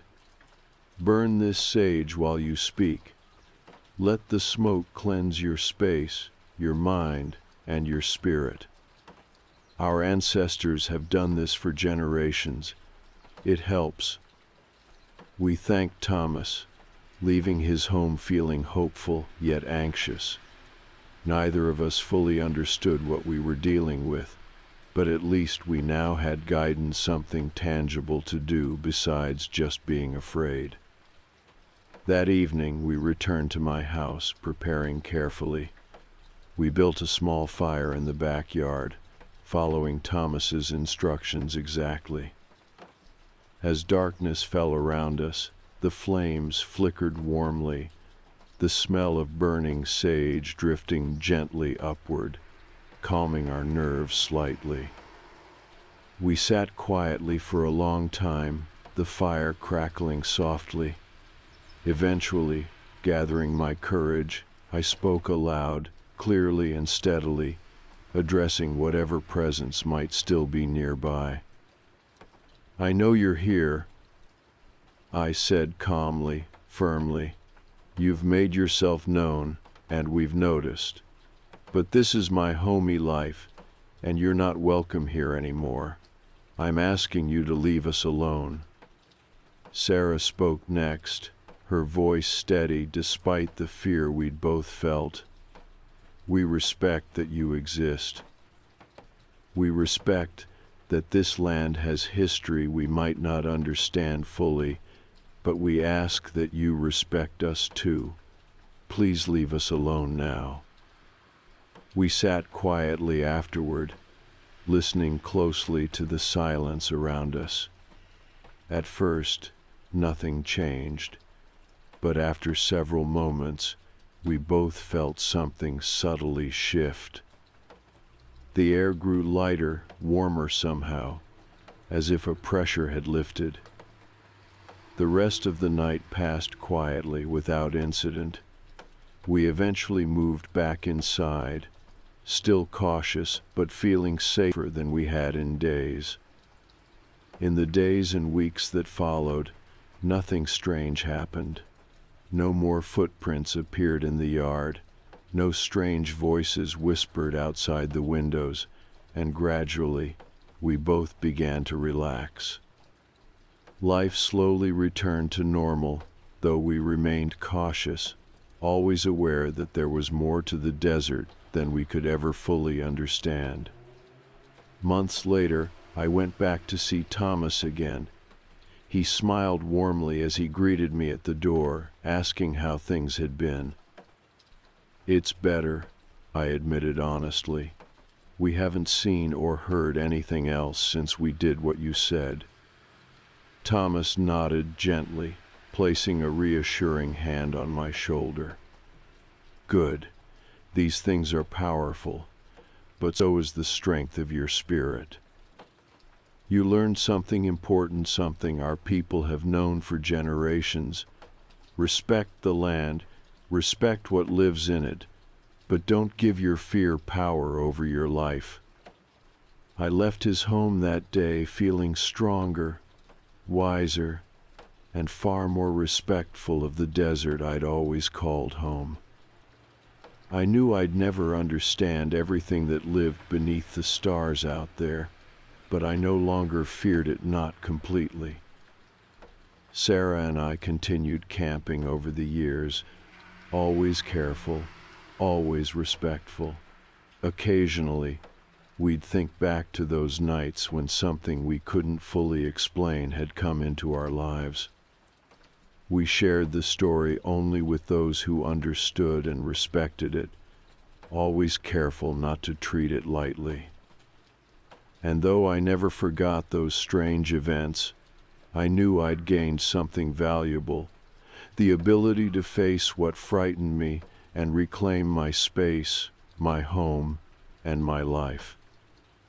The desert was no longer a place of fear. It had become a place of careful respect, quiet strength, and peaceful understanding.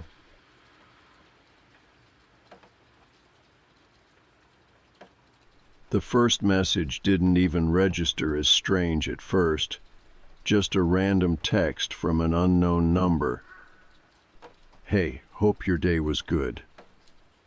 I glanced at it quickly, assuming it was a wrong number, or maybe a coworker whose number I'd never saved. Nothing alarming, just an innocent mistake. I replied politely, "Who is this?" No answer. I shrugged it off, went back to eating dinner. I lived alone, had for nearly 2 years since moving into my apartment in the city. It was a quiet neighborhood, safe, friendly enough, but mostly kept to itself. I'd always appreciated the privacy. Later that night, as I brushed my teeth, the phone buzzed again. Same number, still unidentified. "You look tired today. Hope you sleep better tonight." That stopped me mid-brush, a chill washing over me before logic kicked in. Probably a neighbor messing around, or someone who thought they were texting a friend. But the specificity gnawed at me. "Looked tired today." It wasn't exactly threatening, but there was an intimacy to it that felt wrong. How could they know that? I rinsed out my mouth and typed another response, this time with less patience. "Seriously, who is this?" Again, no reply. I locked the screen, double-checked the door locks, and forced myself into bed. I stared at the ceiling, trying to convince myself I wasn't unsettled, that it was just an innocent misunderstanding. But sleep took longer than usual that night. The next day, work dragged on. I'd almost forgotten about the texts until my phone lit up on my lunch break. "Red really suits you." I glanced down at my sweater, the vibrant scarlet suddenly feeling like a target painted on my chest. I looked up and scanned the cafe, just strangers minding their own business, no one suspicious, no one even glancing my way. Yet my pulse had already quickened. This wasn't a mistake or a random prank. Whoever this was, they could see me right now. They were nearby. I replied instantly, hands trembling slightly as I typed, "Leave me alone. Stop watching me." This time, the reply came quickly. "Relax. I just thought you might want a friend today." I felt nauseous. Friend was the last word that came to mind. I left my half-eaten sandwich on the table, gathered my things, and hurried out, constantly looking over my shoulder on the walk back to work. That afternoon, the texts continued. Small things, observations about coworkers I'd spoken with, little comments on the songs playing from my earbuds, things only someone close enough could know. I blocked the number. 10 minutes later, a message appeared from a different one. "Blocking me won't change anything." I didn't reply this time. My heartbeat pounded in my ears as I hurried home after work, checking every corner, every shadow along the way. I didn't want to go straight home, afraid whoever was messaging me might already know exactly where I lived. but I didn't know where else to go. I locked the door behind me, double-checked it again, and sat down on the couch, phone in my hand like it was a weapon. Minutes passed in silence until another buzz rattled through me. This one was worse. "You never used to be this paranoid. You were always the calm one." The phrasing was familiar, intimate, like they knew me. I scrolled through my contacts, my mind racing. Exes, distant cousins, old friends I'd lost touch with, but no one matched. The knowledge felt too personal, too precise. I felt exposed, helpless, like my own memories were being weaponized against me. I texted back, finally desperate enough to plead. "Who are you? Please stop doing this." But the answer didn't help. "You already know me, better than you think." Fear slid down my spine. What did that even mean? I mentally sifted through people from my past, people I'd hurt, people I'd forgotten unfit. But clearly, I was missing something. I couldn't sleep again that night, unable to shake the creeping sensation of being watched. Every creak in my apartment, every distant car door made my heart jump. I kept all the lights on, wrapped myself in a blanket on the couch, afraid to even move. Around midnight, my phone lit up again, this time from my Instagram account. A new direct message from an unknown profile. I opened it, breath catching. "If you want answers, meet me tomorrow. You know where." A single photo followed. A bench in a small park I recognized instantly. It was near my childhood home. I'd sat there countless times as a teenager, listening to music, hiding from family fights and school stress. Only someone who knew me then, who had known my life deeply, could have chosen that spot. It wasn't just fear now. It was anger, confusion, a growing sense of violation that sank deeper with each heartbeat. Someone close had been following me, invading my privacy, shattering any sense of safety I'd built. I hesitated, thumbs hovering over the keyboard, then typed slowly. "What do you want from me?" Seconds later, the reply came, short and unsettlingly gentle. "Just to talk, face to face, no more secrets." That last word, secrets, landed hard, heavy with meaning. Whoever this was, they knew more than just superficial details.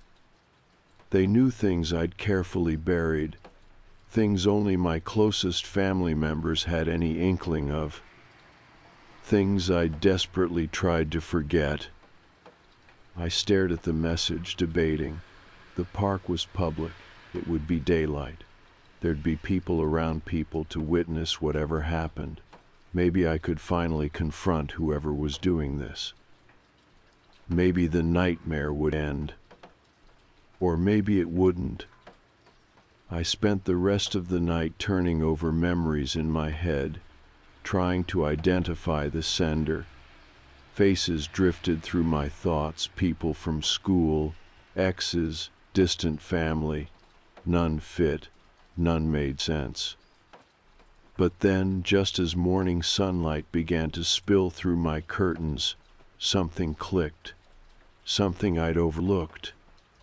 The familiarity, the strange tenderness in the messages, like someone trying to connect, to comfort me, but not knowing how. My blood ran cold. Because I finally recognized that tone, that confused gentleness mixed with uncomfortable closeness.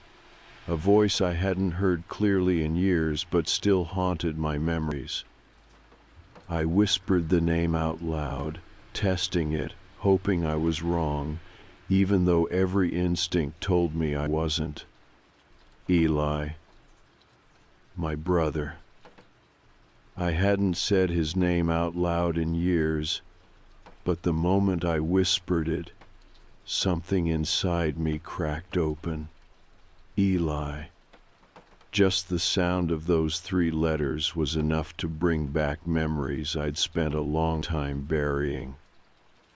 Eli was my older brother, 4 years older, with thick brown hair always half covering his eyes, and the quiet intensity of someone who saw the world in a completely different way than everyone else. Even as kids, I'd been protective of him, especially after the diagnosis. Paranoid schizophrenia. I was 15 when our parents finally told me the truth. Eli was 19.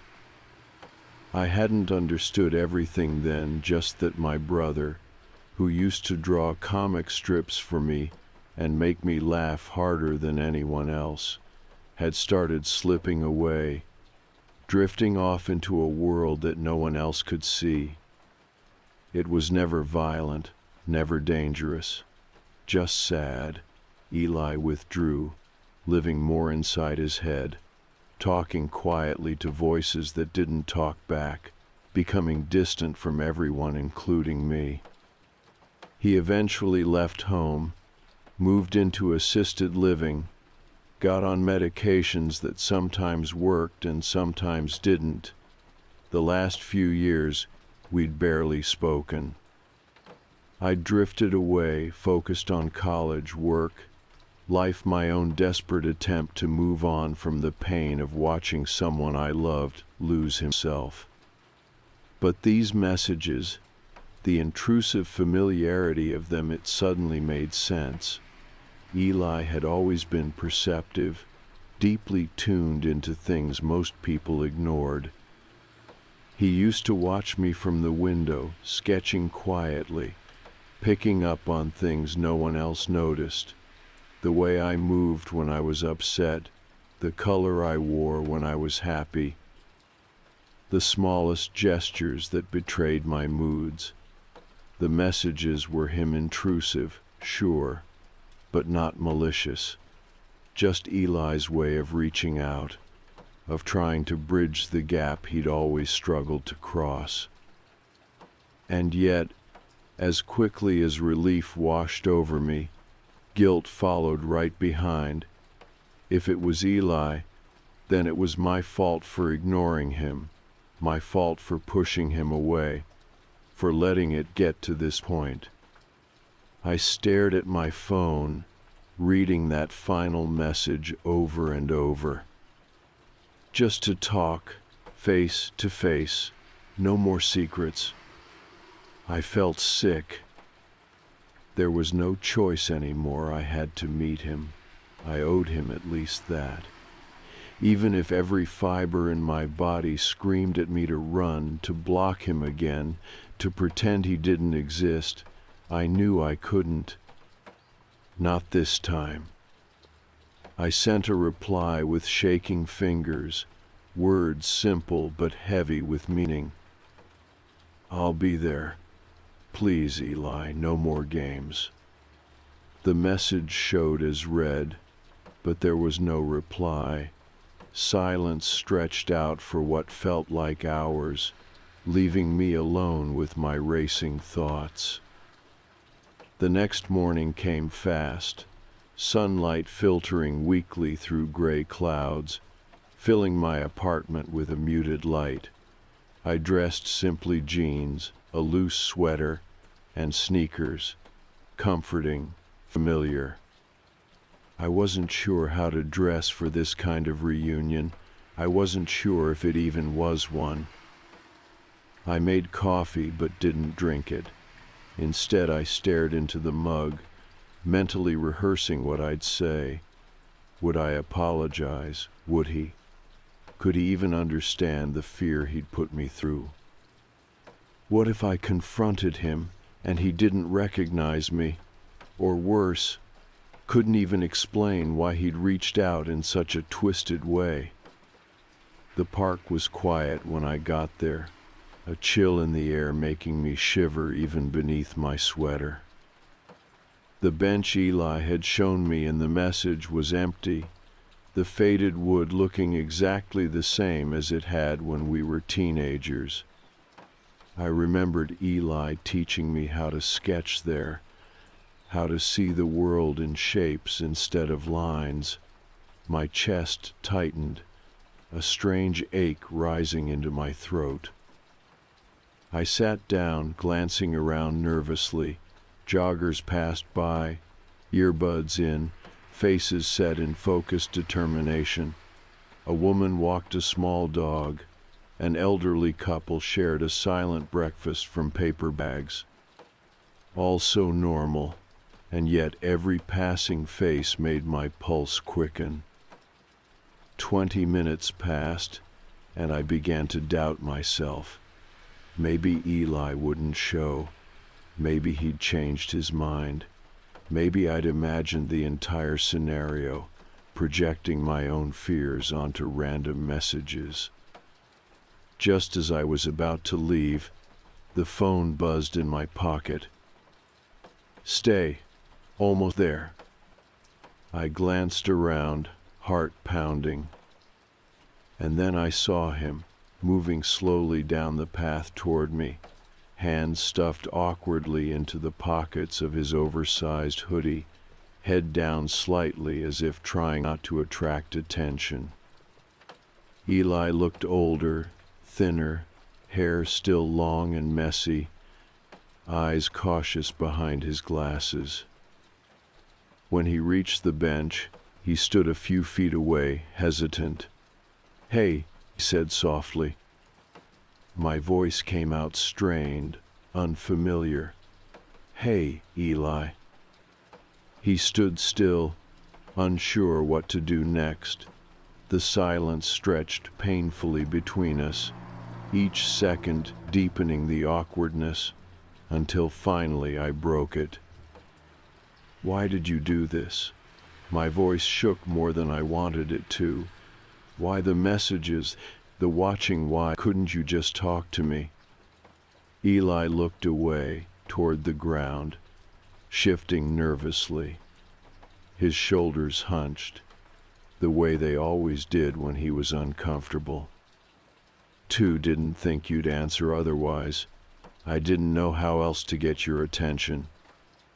His voice was the same quiet murmur I remembered, shy and uncertain, vulnerable. A strange mix of affection and resentment stirred inside me. Eli had always lived on the edge of reality, and maybe this was the only way he knew how to reach out. But the invasion of privacy, the fear he'd caused, it wasn't easy to forgive, even if it was Eli. "You scared me," I said finally, voice tight. "Do you understand that?" He nodded slowly, barely meeting my eyes. "I know. I'm sorry. I know it was wrong. I just wanted you to see, to realize how it feels." What feels?" I asked, confused. "To be watched, to have someone always in your head." He tapped his temple lightly, his gaze intense, but strangely sad. "To never feel alone, like I've felt every day for years." The weight of his words settled between us heavily. Eli hadn't done this to harm me, not intentionally. He'd done it to show me his world, the paranoia, the isolation, the constant presence he couldn't escape. "I didn't want to hurt you," he said softly, taking a cautious step closer. "I just wanted you to understand. I wanted you back in my life. But I did it wrong, didn't I?" My throat tightened. tears burning behind my eyes. He had done it wrong, terribly wrong, but beneath it was the brother I'd always known. A broken, desperate attempt at connection.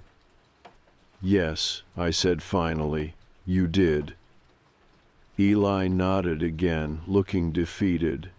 "I'm sorry. I'll go." He turned slowly, starting to walk away. Panic surged through me, sudden and overwhelming.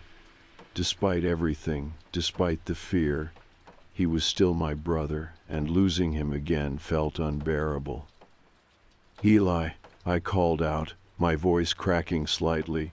"Wait." He stopped, turning to look at me cautiously. I swallowed hard, taking a shaky step toward him. Maybe we can talk," I said softly. "For real this time." A small, hesitant smile flickered across his face, brief but real. "I'd like that," he whispered. "No more secrets." I nodded, finally smiling back. No more secrets. We ended up at a small coffee shop a couple blocks from the park, one we used to visit back when things were simpler. Eli walked a step behind me, his hands jammed into his hoodie pockets, shoulders hunched as though he were afraid of being recognized. He didn't say much, but the silence wasn't uncomfortable. Just uncertain, fragile, as if the slightest wrong word could break it again. We found a table in the corner by the window. I ordered coffees for both of us, without having to ask how Eli wanted his. He always liked it the same way, strong, with a little sugar and no milk. Strange how details like that stick, even after years apart. When I brought the drinks over, Eli murmured a quiet thank you, his voice barely audible over the hum of conversation around us. He stared at the coffee for a long moment, fingers gripping the sides of the cup tightly, knuckles pale. I let the silence linger.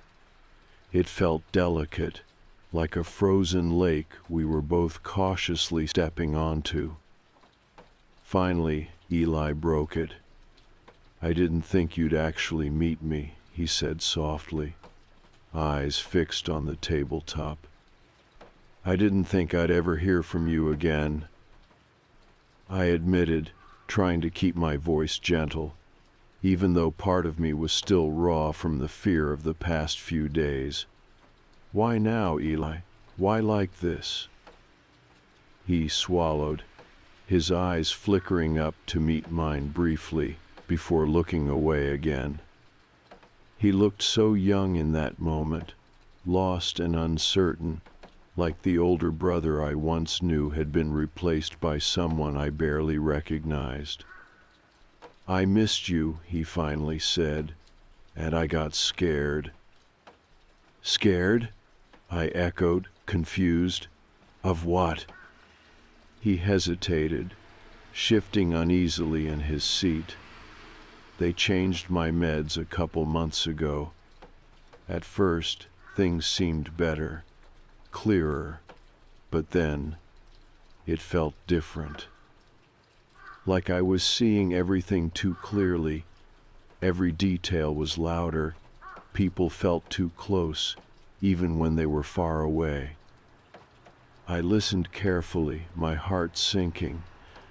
I remembered this from before, the way Eli used to describe feeling overwhelmed, as if the world around him was turned up too loud, too bright. Like he couldn't escape from anything. "But why the messages, Eli? The watching?" I asked quietly. "Why not just call me?" He looked down again, shame clouding his expression. "I couldn't. Every time I tried, my head filled with voices, noise, telling me you'd hate me for disappearing, that you wouldn't believe me. I kept trying, but I got stuck. I thought, he trailed off, swallowing hard, I thought maybe if I reached you in a different way, you'd finally notice me. I reached out instinctively, gently touching his hand. He flinched at first, but then slowly relaxed under my fingertips. I've always noticed you, Eli, I whispered. You're my brother. You didn't have to scare me to get my attention. I know, he said weakly, but I didn't mean it to be scary, not at first. I thought I was just saying hello, checking in, and then it got harder to stop. The messages felt safe, like I could speak without all the noise, but then I realized how it was hurting you, and I was so ashamed. But I didn't know how to stop either.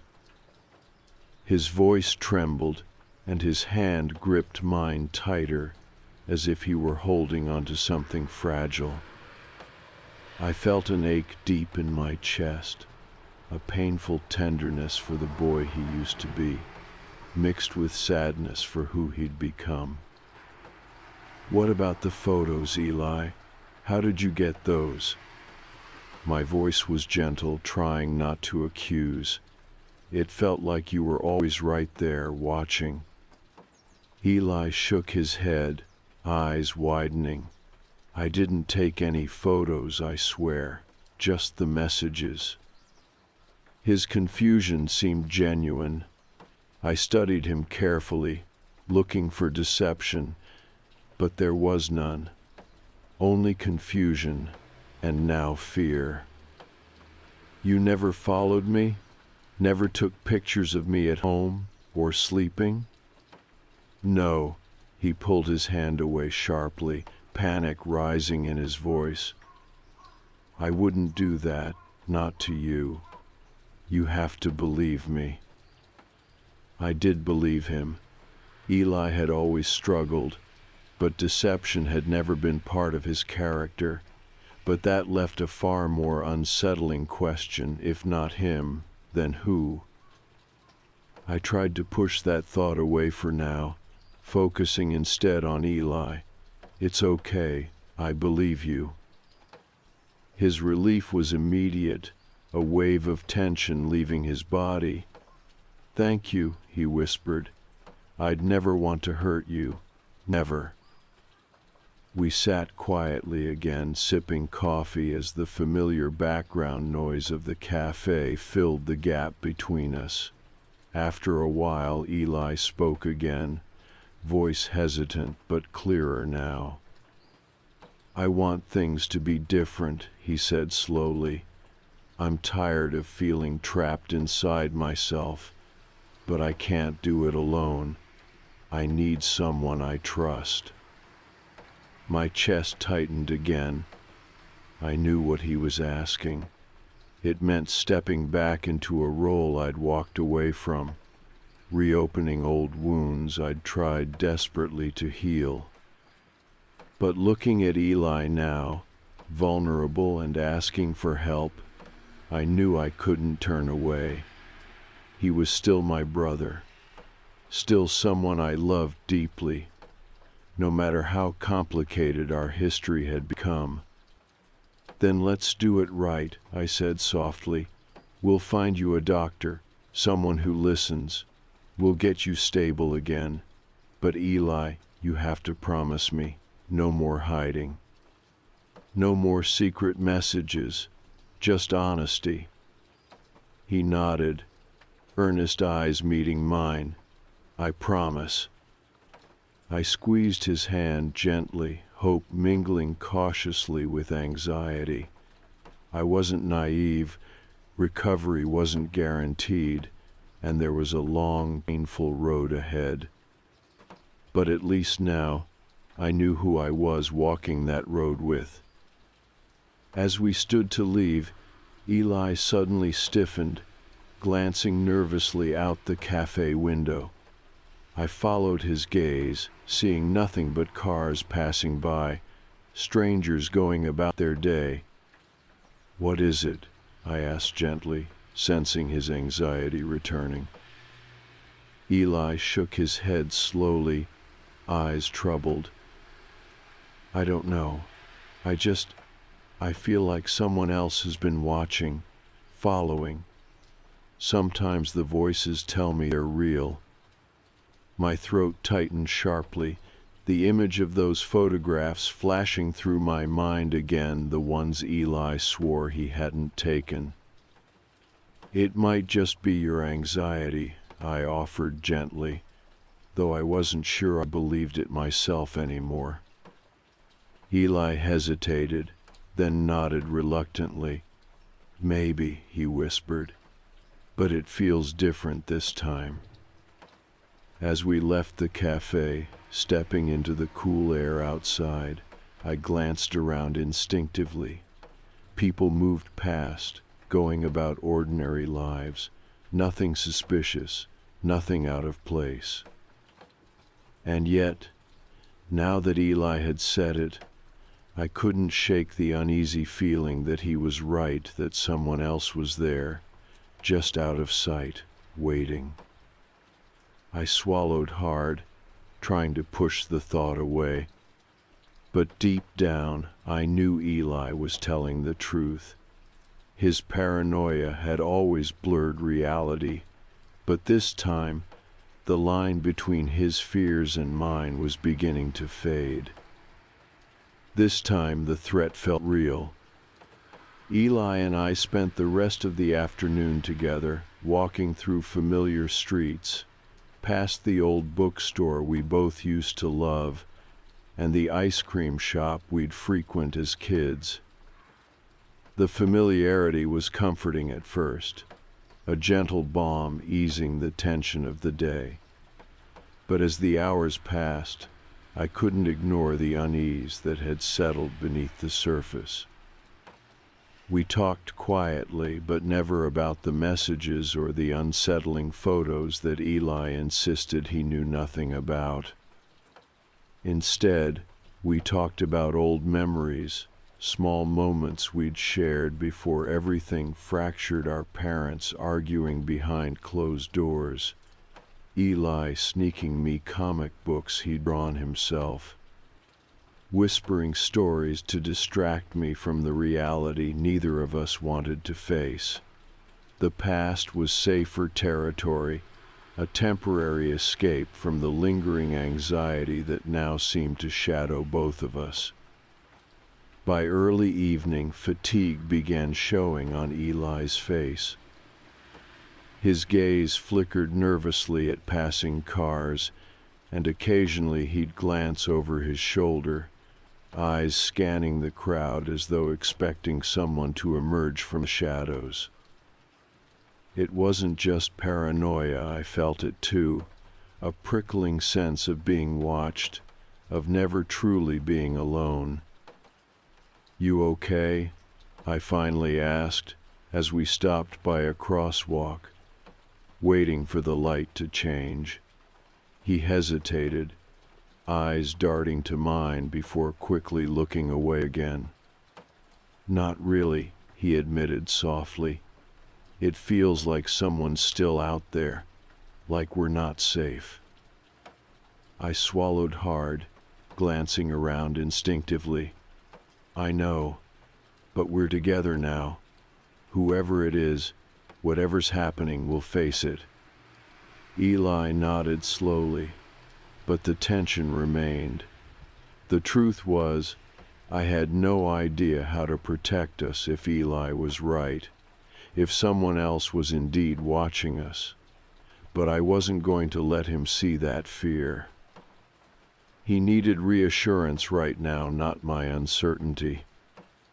We eventually reached my apartment, and Eli hesitated on the sidewalk. "Are you sure it's okay if I stay here?"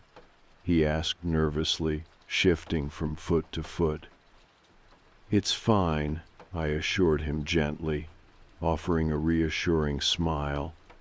"I'd rather have you close tonight anyway." Inside, my small apartment felt strangely vulnerable. It had been my sanctuary for so long, yet now, standing in the hallway with Eli, it seemed unprotected, exposed. We locked the door and drew the curtains, though it did little to ease my anxiety. Eli sat quietly on the couch, looking around with wide, uncertain eyes, taking in the space where I'd built my life. I moved around nervously, making tea neither of us wanted, turning on lights, trying to fill the silence that stretched between us. As darkness fell, Eli's anxiety grew worse. He started pacing the room, glancing at the windows frequently.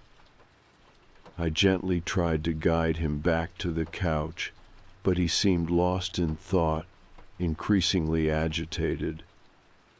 "Eli," I said carefully, sitting beside him, "what's going on?" He turned toward me, his eyes filled with anxiety and confusion. Can't explain it clearly.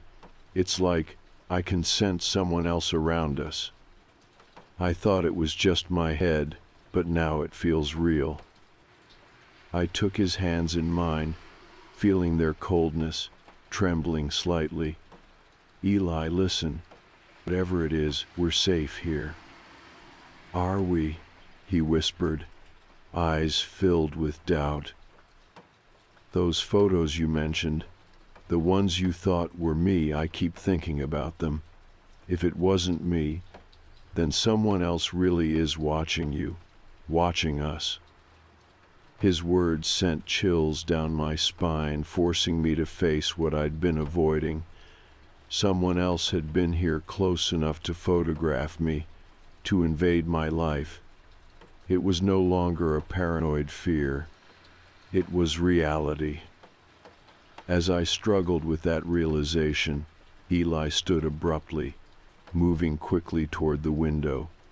He parted the curtain slightly, peering out into the darkness. He froze suddenly, shoulders stiffening. "What is it?" I asked sharply, pulse quickening. He didn't answer at first, his body rigid. Finally he turned, face pale and voice strained. "Someone standing across the street, just watching." My heart skipped. I moved swiftly, joining him at the window, eyes following where he pointed. In the dim glow of a street lamp stood a figure too far to make out clearly, but unmistakably facing our building. My throat tightened as the figure shifted slightly, turning toward our window, as if knowing we'd seen them. "It's them," Eli whispered, panic rising. "It's got to be." I tried to steady myself, forcing calm into my voice. "We'll call the police. This has gone too far." But even as I spoke, something about the figure struck me as familiar. The way they stood, the slow tilt of the head, something I'd seen before, something almost recognizable. "Wait," I murmured, focusing harder, the street lamp casting just enough illumination to reveal an outline of the face. A surge of dread filled my chest. I knew exactly who it was. "It's Daniel," I breathed, disbelief mixing with horror. Daniel, my ex-boyfriend, the man I'd broken up with months ago after realizing he'd been quietly obsessive, controlling in ways I'd dismissed until it was impossible to ignore. Daniel, who knew my routines, my secrets, who'd watched me sleep countless times before. "Your ex?" Eli's voice shook, eyes wide with disbelief. I nodded, trembling now. "He's been watching me this whole time." A sudden clarity hit me, cold and stark. Daniel must have known Eli's condition, exploiting it, using it as a mask to hide his own behavior. He knew about Eli's struggles, my vulnerability around my brother. He knew exactly how to break through my defenses. Eli's panic surged visibly, eyes darting wildly around the room.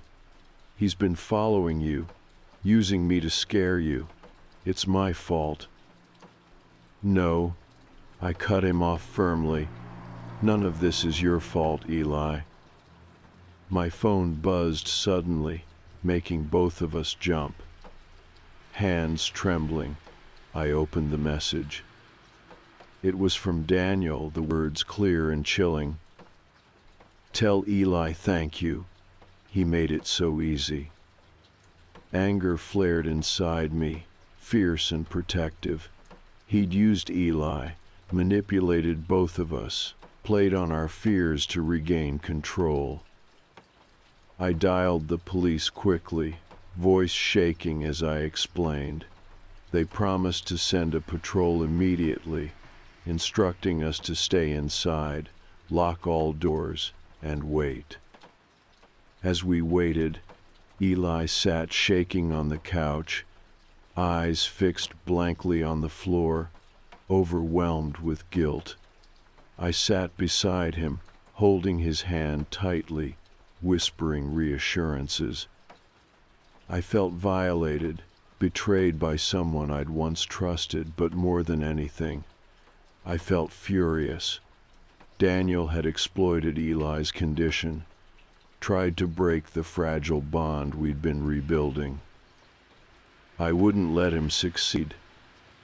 When the police finally arrived, Daniel was gone, but the officers found evidence in his apartment, linking him clearly to everything. Photos, printed texts, even surveillance notes. They assured us he'd be found quickly. Yet even after they left, the feeling of vulnerability lingered, the shadows of betrayal hard to shake. Eli stayed silent for a long time, finally looking at me, eyes haunted. "I'm sorry," he whispered. "I should have known." I squeezed his hand, voice gentle but firm. "This is Daniel's fault, not yours. You trusted me enough to come back. Now you have to trust me again. This is not on you." He nodded slowly, eyes searching mine, desperate for reassurance. "You promise?" I hugged him tightly, breathing deeply as tears stung my eyes. "I promise, Eli, it's going to be okay." And for the first time in weeks, despite the lingering fear and Daniel's betrayal, I allowed myself to believe that it just might be true. In the days following Daniel's revelation, life became a strange mixture of relief and lingering anxiety. Daniel had vanished into hiding, police assured us they were actively searching, but every day without news stretched our nerves thinner. Eli stayed with me. Neither of us felt safe apart. But safety was relative. The apartment, once my sanctuary, now felt exposed, vulnerable. I'd jump at every creak, every muffled voice outside. Eli was worse. He struggled to sleep, pacing the living room late at night, glancing nervously toward the windows. Despite the police presence, Daniel's threat remained a constant shadow, darkening our daily lives. Yet, beneath the fear, there was something unexpected.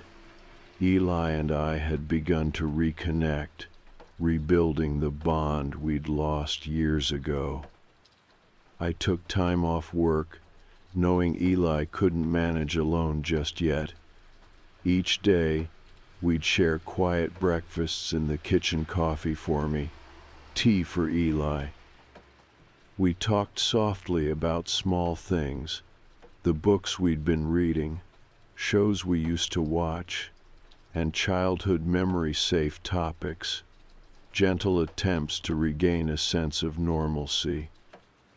But underneath, tension lingered. The traumatic events had left Eli emotionally fragile. His anxiety flared without warning.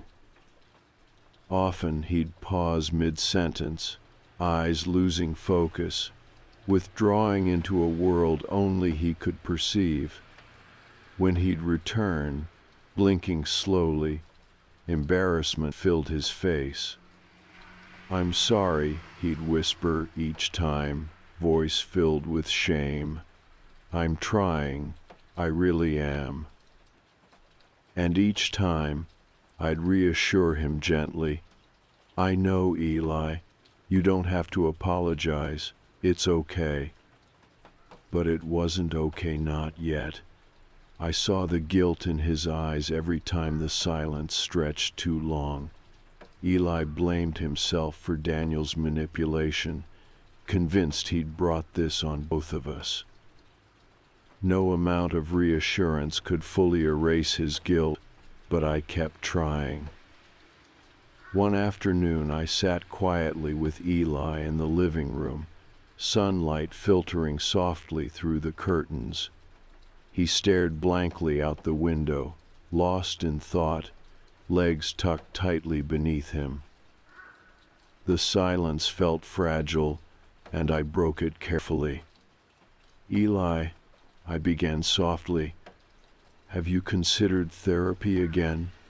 Someone new, someone who can help you process this?"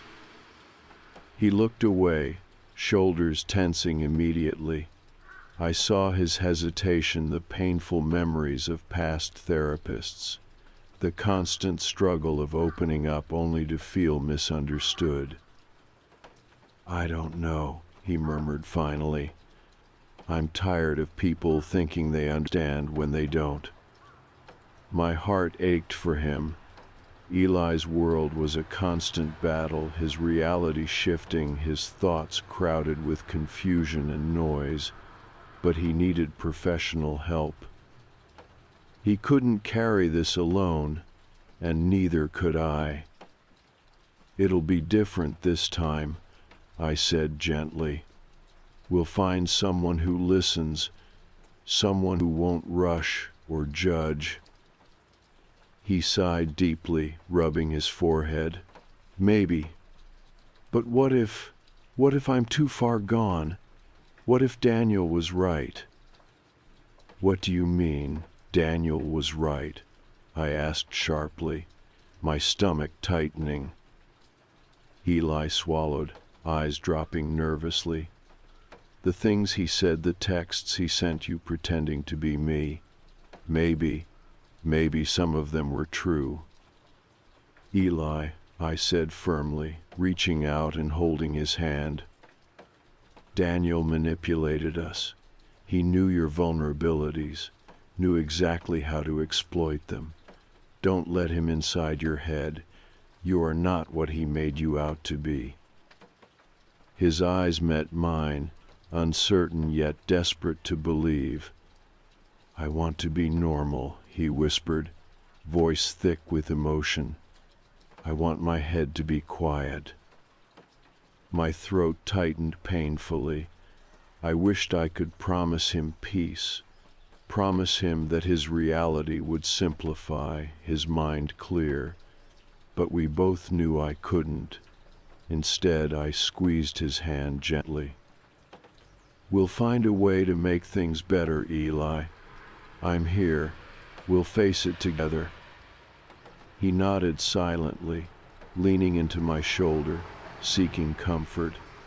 I held him close, trying to be the steady presence he needed, even as my own fears clawed beneath the surface. The evening was quieter. Eli lost in his sketchbook, carefully drawing scenes I didn't fully understand, figures and shadows, fragments of memories.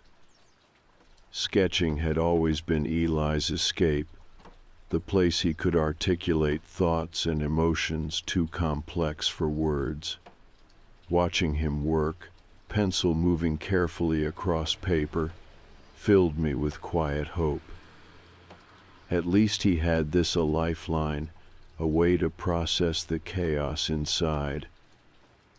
But as the sun dipped below the horizon, dread began to creep back in. Nights were the hardest darkness, amplifying our anxieties, transform every shadow into a threat. Each sound outside, the distant hum of traffic, footsteps in the hall, set my pulse racing. That night, I lay awake long after Eli finally fell into restless sleep on the couch. Staring at the ceiling, I replayed every interaction with Daniel, searching desperately for signs I'd missed, clues I'd ignored. Had I overlooked warnings, dismissed red flags out of convenience? My phone buzzed suddenly, startling me. Anxiety surged instantly, dread filling my chest. I grabbed it quickly, heart sinking as I saw the familiar unknown number. The message was short, chillingly simple. "You think I'm gone, but I'm never far away." Panic surged through me. I sat upright, breathing fast. Daniel hadn't disappeared. He was watching, waiting, taunting us. My first instinct was to call the police immediately, but before I could dial, a noise outside drew my attention, a soft rustling by the front door. Pulse racing, I stood slowly, moving quietly toward the door. Peering through the peephole revealed only empty darkness.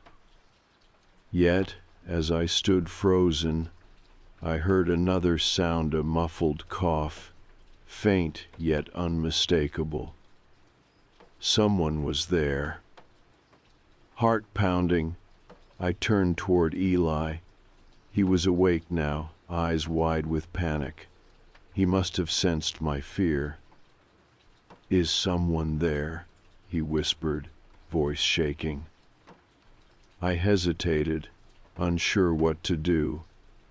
Then another sound, a faint knock, gentle, barely audible. "Call the police," I whispered urgently to Eli. "Now." He nodded quickly, reaching for his phone, fingers fumbling in panic. Meanwhile, I stood motionless by the door, breath shallow, listening. Another knock, this one firmer. Then a voice, soft, strangely calm. "It's me. Please open up. I just want to talk." Daniel's voice was quiet, gentle, a carefully constructed mask, designed to manipulate and disarm. It sent chills through me. "Go away," I shouted, voice trembling. "The police are on their way." Silence stretched for several heartbeats. Then finally, Daniel spoke again, voice colder now, bitterness seeping through. "You always misunderstood me. I only ever wanted to protect you from him." The words hung ominously, a twisted logic designed to confuse, to instill doubt. He was trying to turn me against Eli again, sow seeds of mistrust. My voice shook with anger as I responded. "You tried to destroy my family, Daniel. You used Eli, you tried to break us. I'll never trust you again." Another pause, heavy and tense. Then quietly, just loud enough to reach through the door, Daniel whispered, "I'll always be here, watching, waiting." Silence followed, broken only by Eli's rapid, shaky breathing. We stood frozen, listening to fading footsteps down the hallway.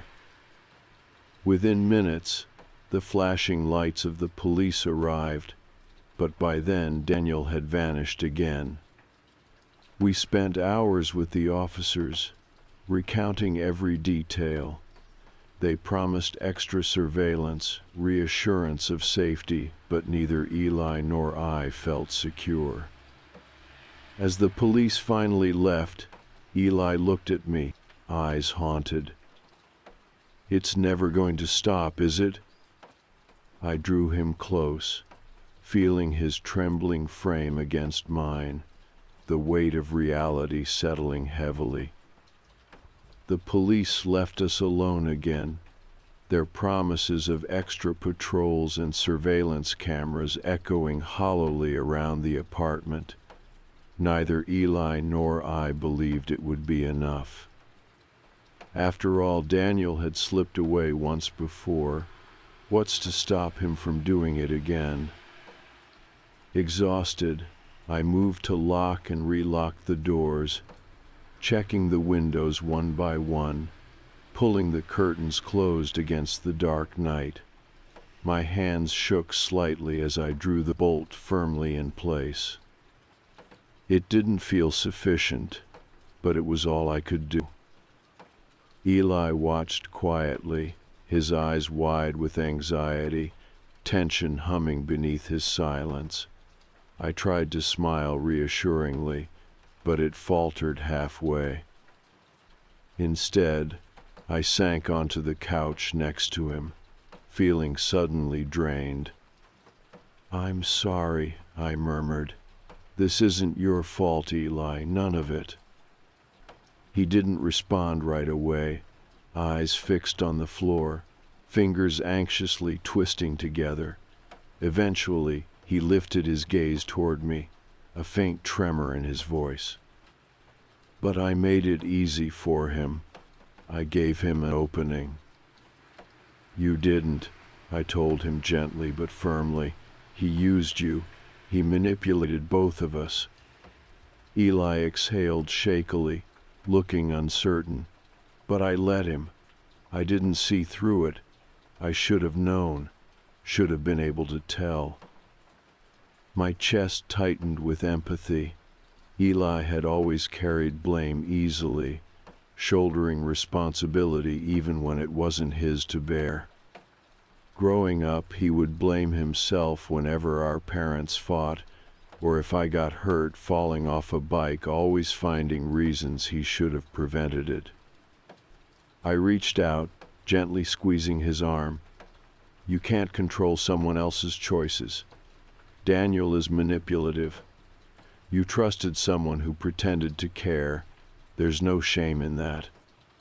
He nodded slightly, but I could tell he wasn't convinced.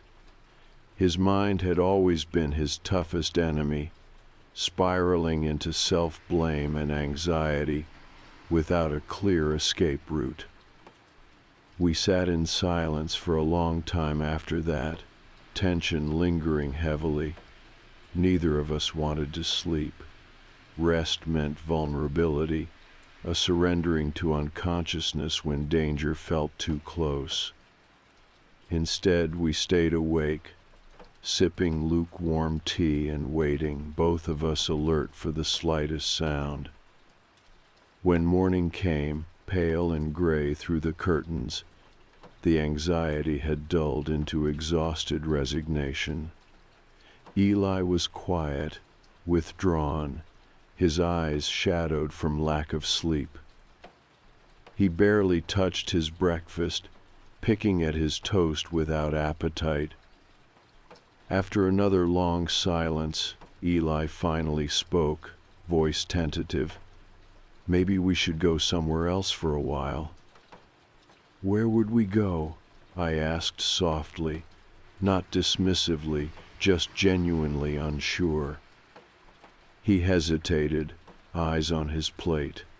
"A hotel, maybe, somewhere anonymous, just until the police find Daniel."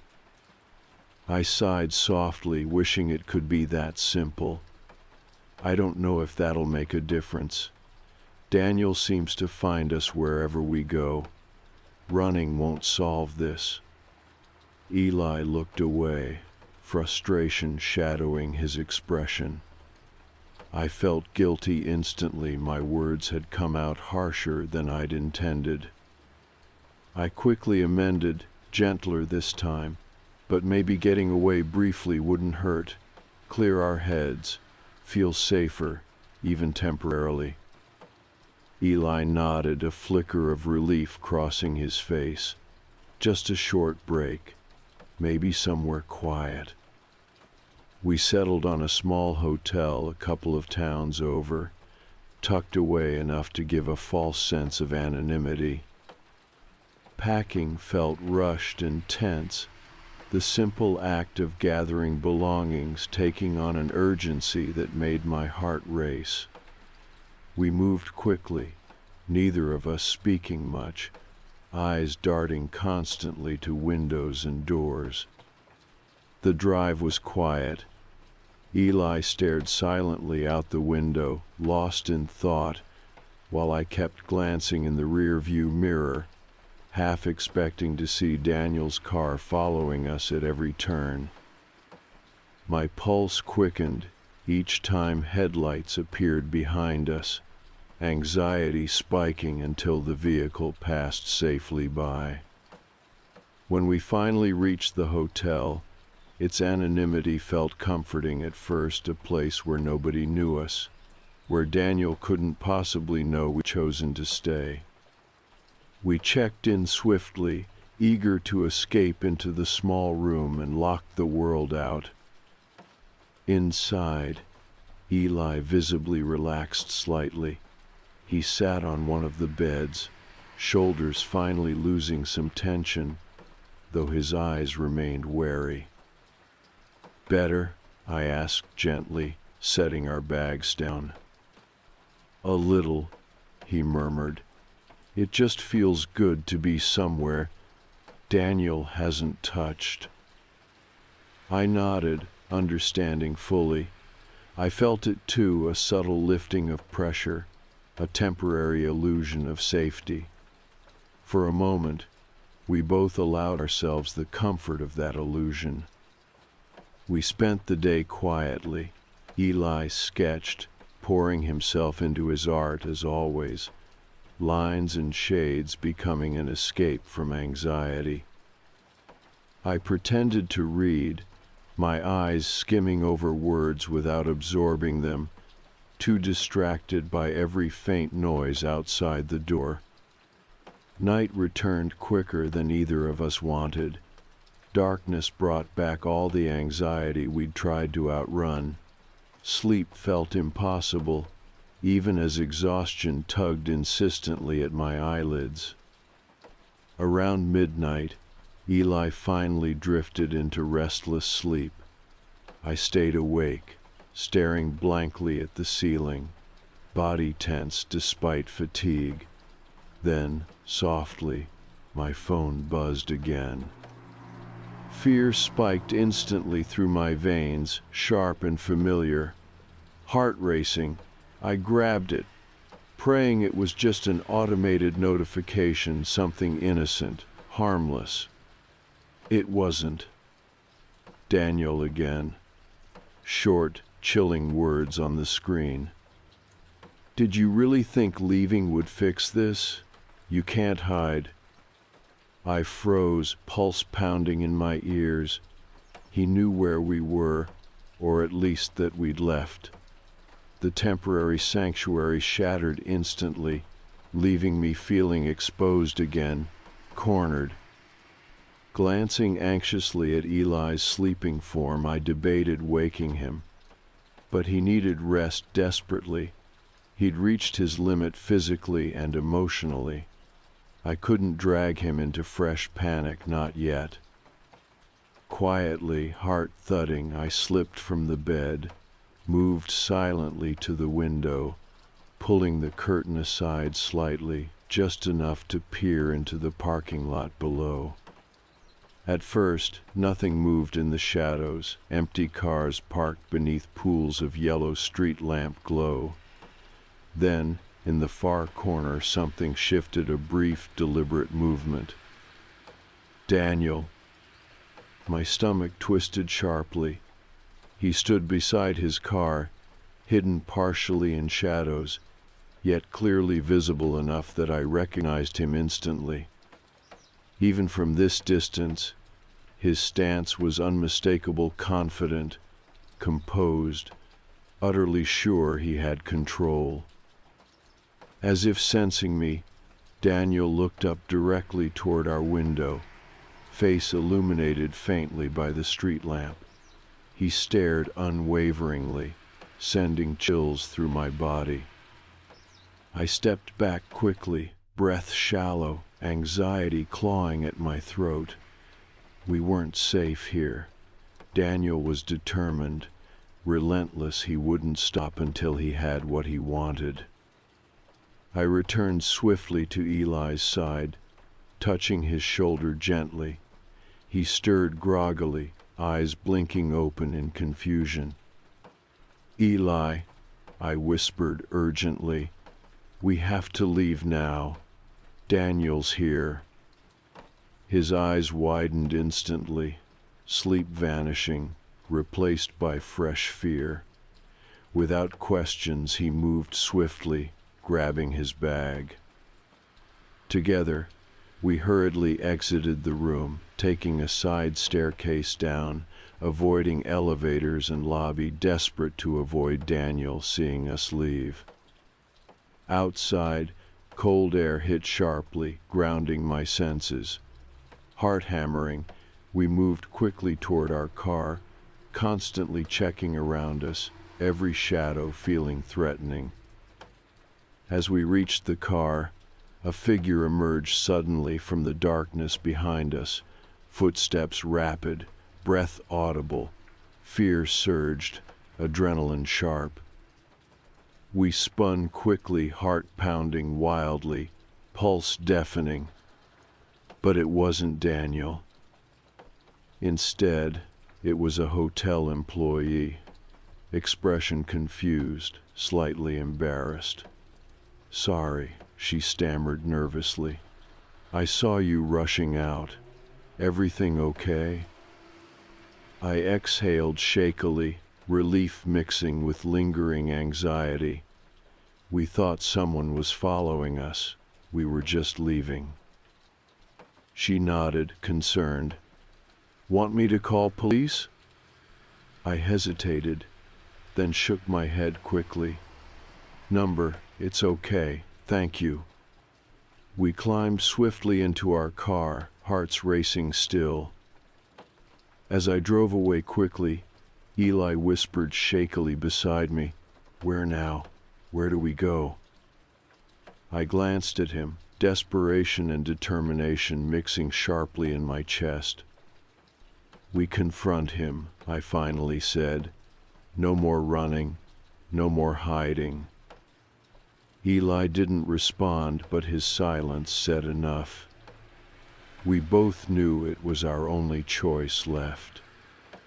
We didn't speak for most of the drive back home. Silence filled the car, heavy with tension and the unspoken anxiety we both carried. Outside, the night was quiet, too quiet. Streetlights flickered past, illuminating our faces in brief flashes. Eli sat hunched in the passenger seat, eyes fixed straight ahead, lost somewhere deep within himself. Confronting Daniel was a risk, and we both knew it. But running had become pointless. Daniel would follow us no matter where we went, always lingering just beyond our sight. We needed to face him directly, take control away from him. It was the only path toward reclaiming our lives. When we reached our street, a sinking dread crept into my chest. Daniel's car was parked just across from my apartment building, clearly visible under the dim streetlight. He stood beside it, waiting calmly, almost casually, as if he'd expected us, as if he'd been waiting for precisely this moment. I parked carefully, breathing deeply to calm my trembling hands. Eli glanced at me, eyes wide and fearful. He seemed younger now, vulnerable, reminding me painfully of our childhood, of the brother I'd once protected fiercely. "You can stay here," I whispered gently, giving him an out. "You don't have to face him." Eli shook his head, determination mingling with his fear. "I won't leave you alone again. I've run enough." His courage, quiet and firm, steadied me. We exited the car together, moving slowly toward Daniel. He watched silently, expression unreadable, his eyes flickering between Eli and me, assessing. "Finally stopped running?" Daniel asked softly, voice unsettlingly calm. He sounded almost reasonable, like we were meeting under normal circumstances. I fought to keep my voice steady, despite the nerves coiled tight in my stomach. "This ends now, Daniel. You've gone too far." He tilted his head slightly, studying us thoughtfully. "You don't understand. I was protecting you. From him." His eyes shifted sharply toward Eli accusingly. "He's dangerous, unstable." "Eli's my brother," I said, fiercely, stepping protectively closer. "He's not dangerous. The only danger here is you." Daniel's expression hardened slightly. "I did everything for you. He abandoned you, made your life chaotic. I gave you stability, safety. I watched over you, kept you safe." "You stalked me," I interrupted sharply. "Manipulated Eli, violated my privacy. That isn't safety, Daniel. That's obsession." His jaw tightened briefly, eyes flickering angrily. "You'll regret choosing him over me. He's sick. He'll only drag you down with him." Eli stepped forward suddenly, voice quiet yet clear. "Maybe I am sick, maybe I struggle, but I would never intentionally hurt her, not like you did. Not by stalking her, scaring her, destroying her trust. I'm not perfect, but at least I know how to care about someone without controlling them." Daniel's eyes narrowed sharply, anger flickering dangerously beneath his composed surface. "You don't get to judge me." "I'm not judging," Eli interrupted gently. "I'm just speaking the truth. You don't love her. You want to own her." The air thickened sharply, tension crackling between them.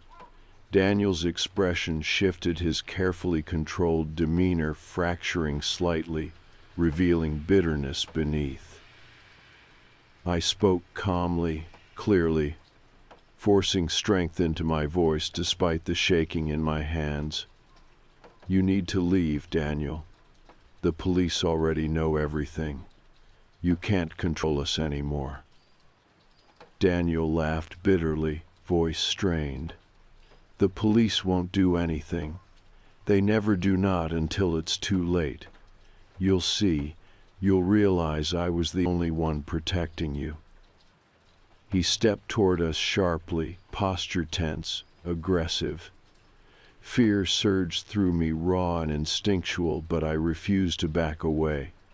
Eli moved slightly closer, protective despite his obvious anxiety. Then headlights appeared suddenly, bathing us all in brightness. 2 police cars pulled quickly alongside us, doors opening swiftly. Officers emerged rapidly, approaching cautiously, voices firm as they ordered Daniel to step back. Daniel hesitated, eyes darting briefly between us, his anger fading to resignation. He stepped back slowly, hands raised slightly, voice bitter as he spoke one final time. "You'll regret this, both of you. But his threats rang hollow now, powerless beneath the steady authority of the officers approaching him. Within moments, Daniel was cuffed gently but firmly, guided into the back seat of one patrol car. Relief flooded through me, shaky, fragile, but real. An officer approached us, voice reassuring. "We have enough evidence now. He won't bother you again. You're safe." I exhaled shakily, heart still pounding, but the terror slowly fading. "Thank you." The officers stayed for a while, making sure we felt secure before leaving. When they finally departed, silence returned, but this time it felt different. Not tense or heavy, just calm. Eli stood beside me, still quiet, processing everything. Eventually he looked at me, exhaustion clear in his eyes. "It's really over, isn't it?" I nodded softly, offering a reassuring smile. "I think it finally is." Inside the apartment, we moved cautiously, checking doors and windows, instinctively, habits born of anxiety, not easily shaken. But gradually, tension eased. I brewed tea again, comfortingly familiar in the quiet of the apartment. We sat quietly, side by side on the couch, finally allowing ourselves to breathe fully. After a long silence, Eli spoke quietly, voice filled with quiet strength. "I want to get help, real help. Therapy, new medication, whatever it takes. I don't want to feel broken anymore." I reached out, squeezing his hand gently. "You're not broken, Eli, but I understand. We'll find the right person, someone who listens. You're not alone anymore."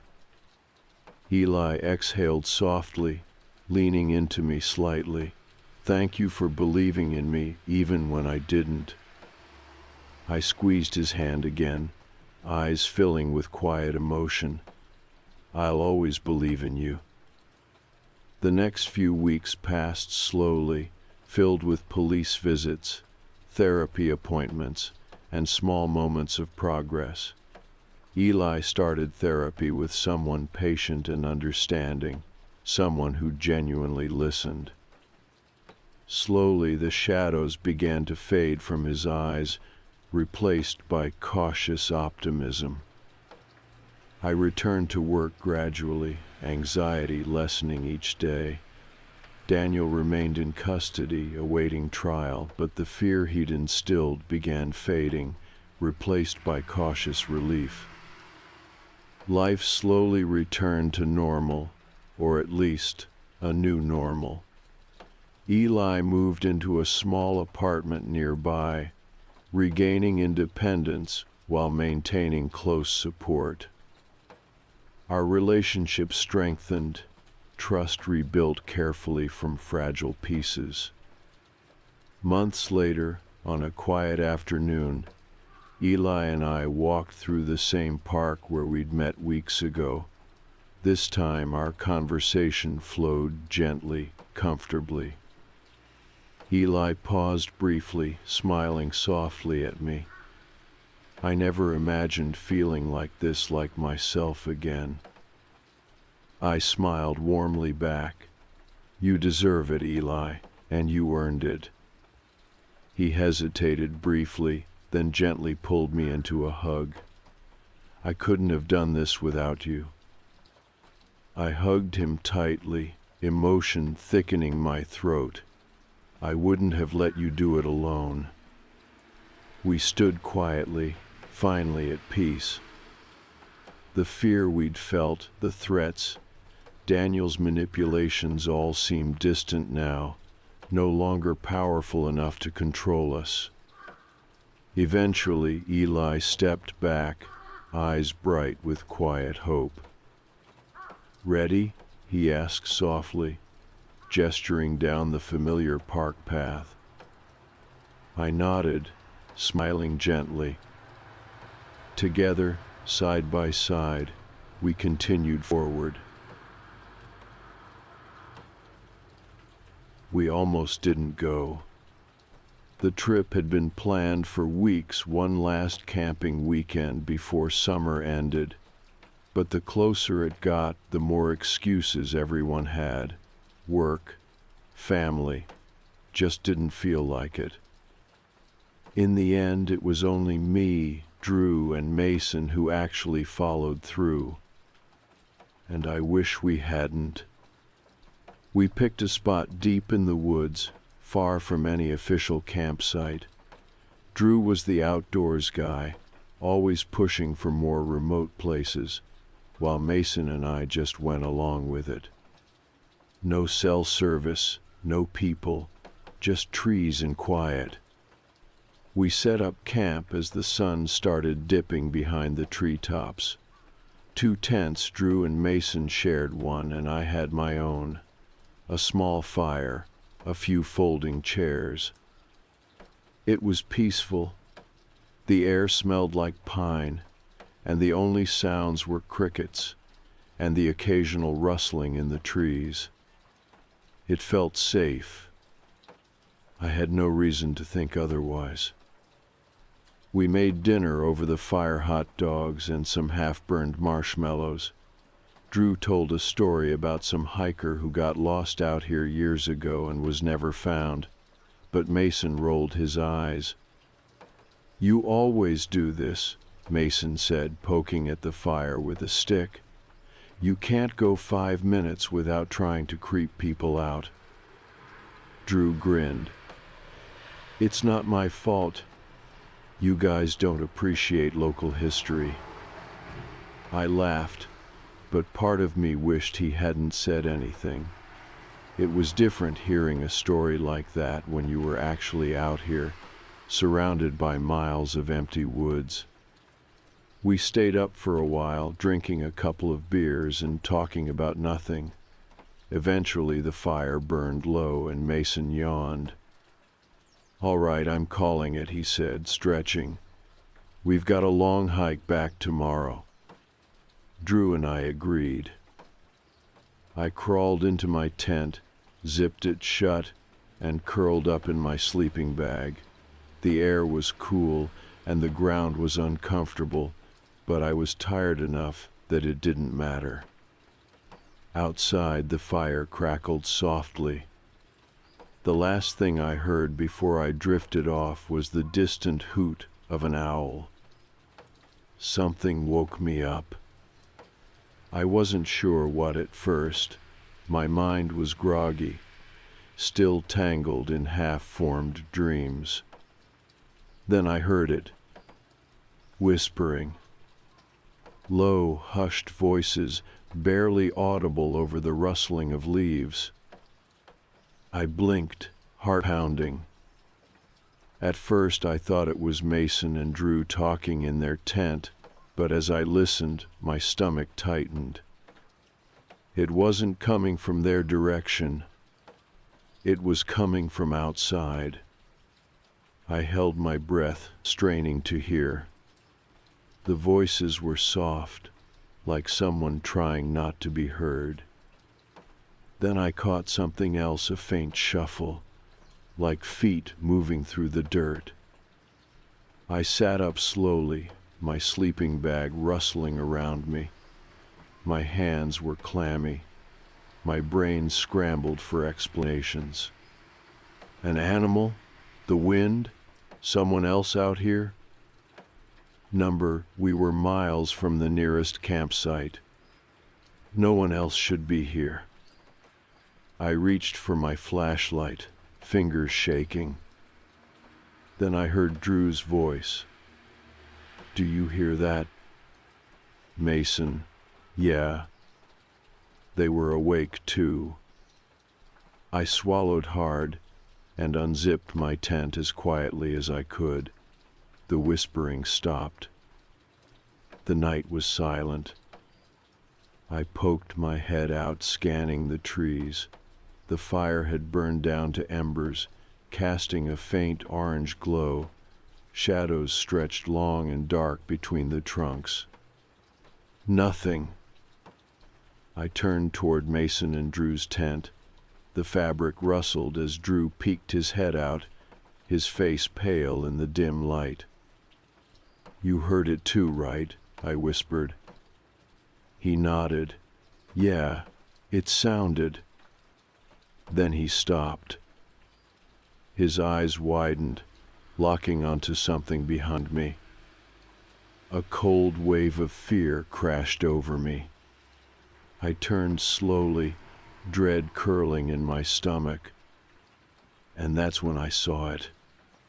There were 3 tents. My breath caught. That wasn't possible. We only set up 2.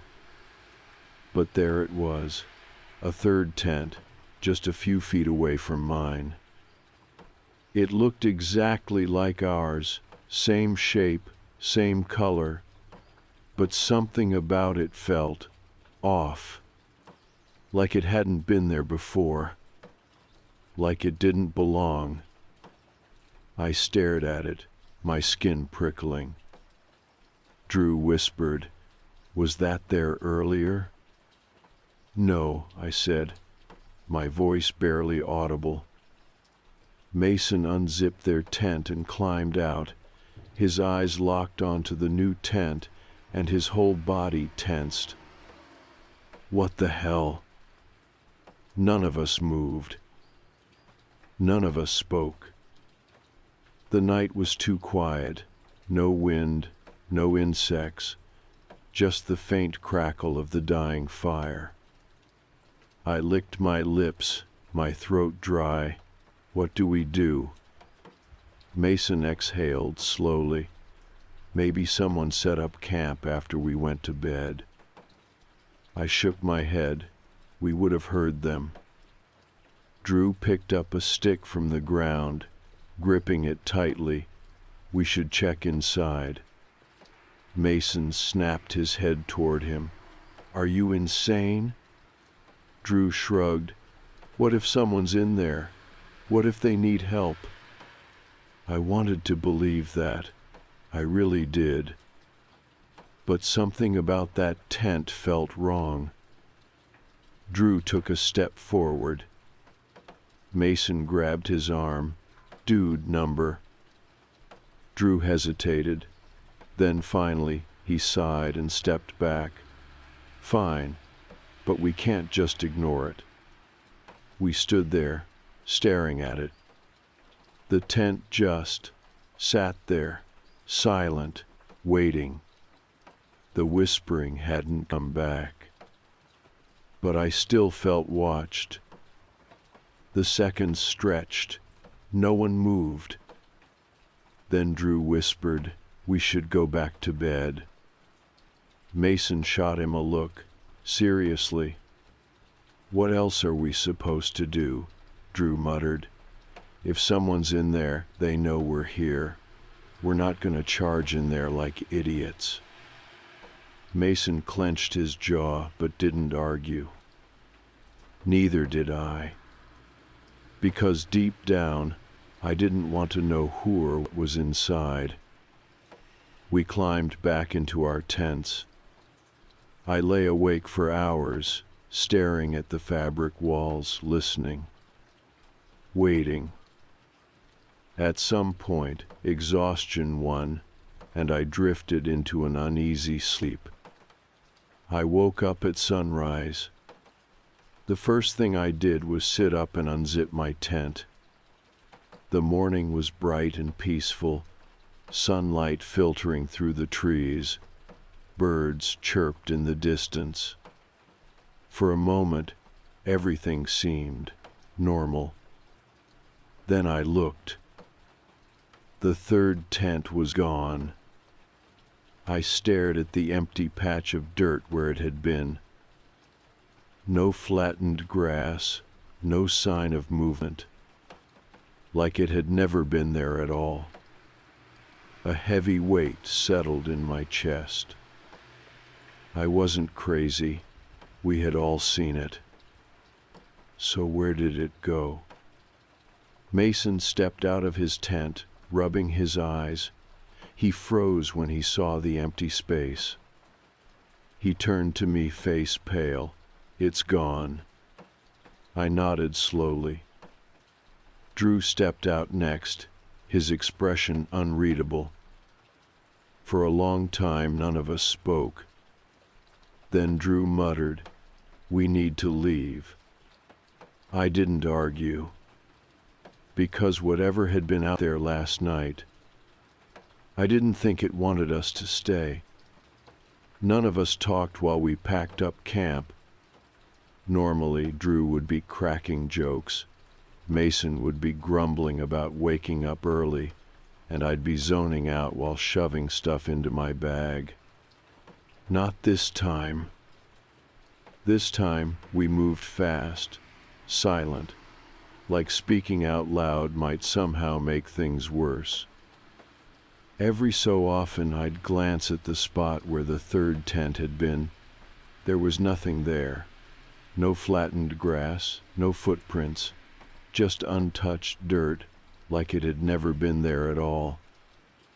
I knew that wasn't possible.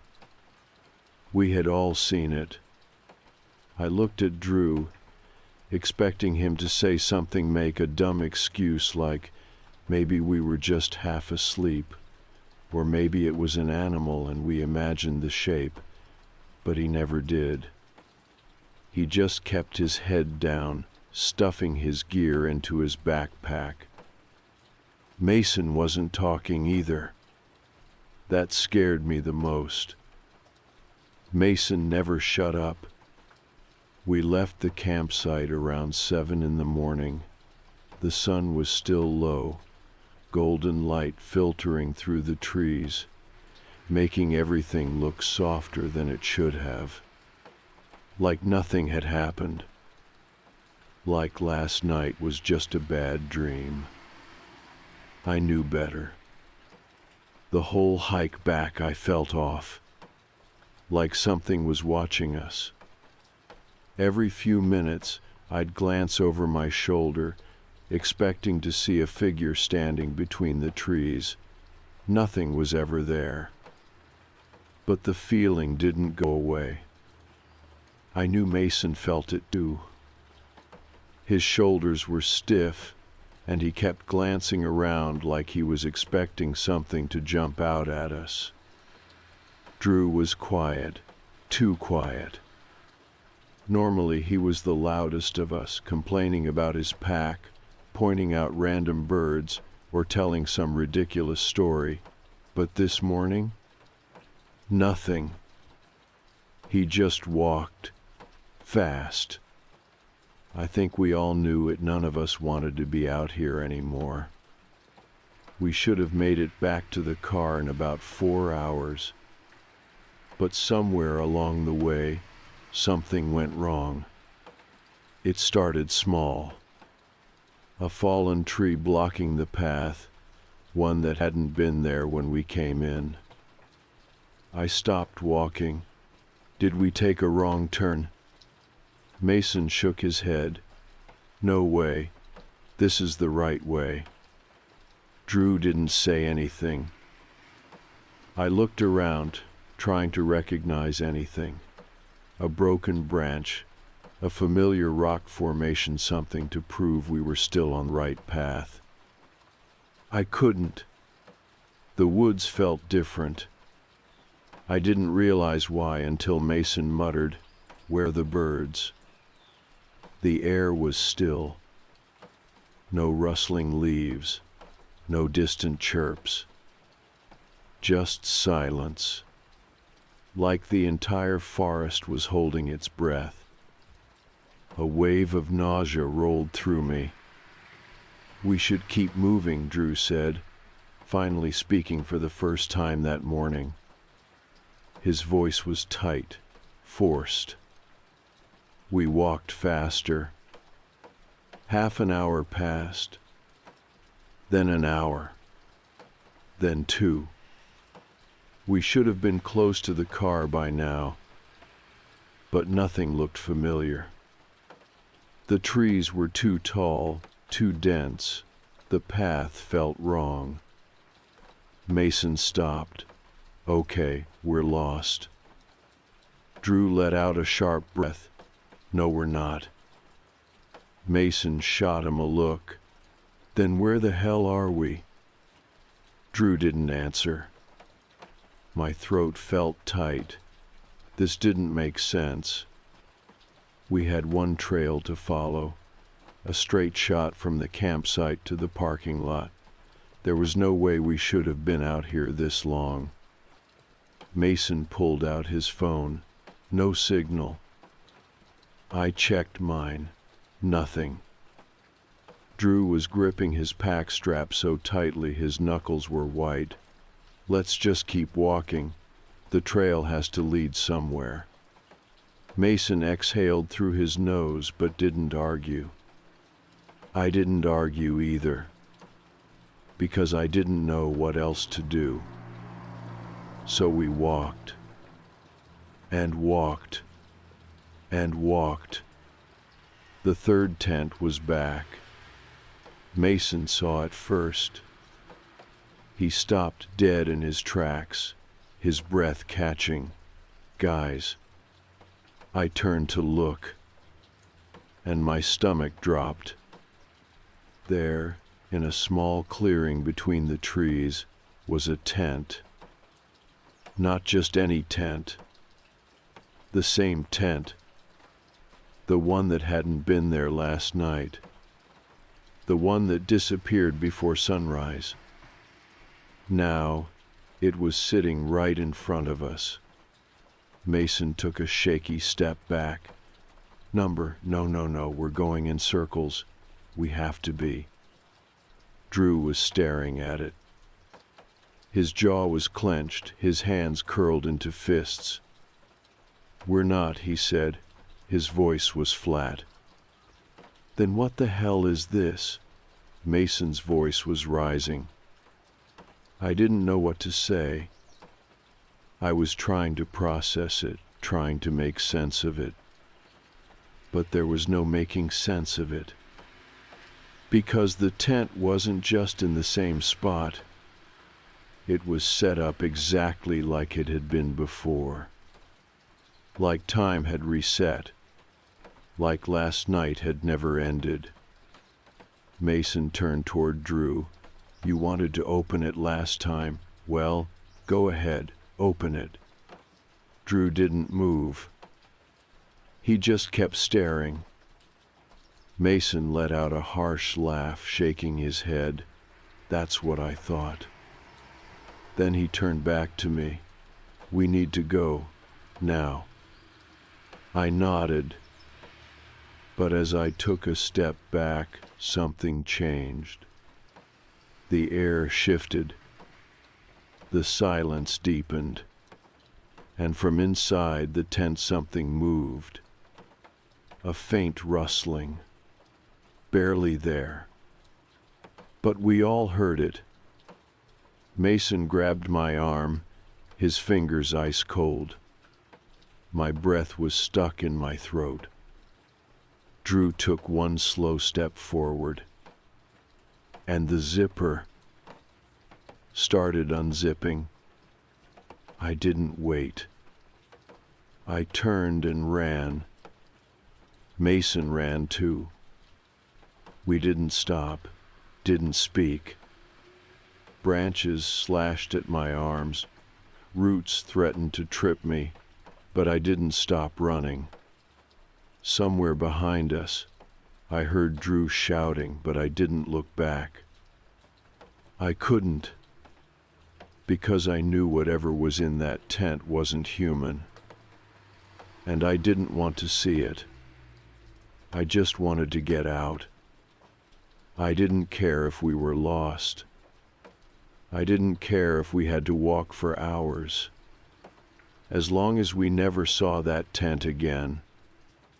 As long as we never found out who or what had been inside. I don't know how long we ran. Time didn't feel real anymore.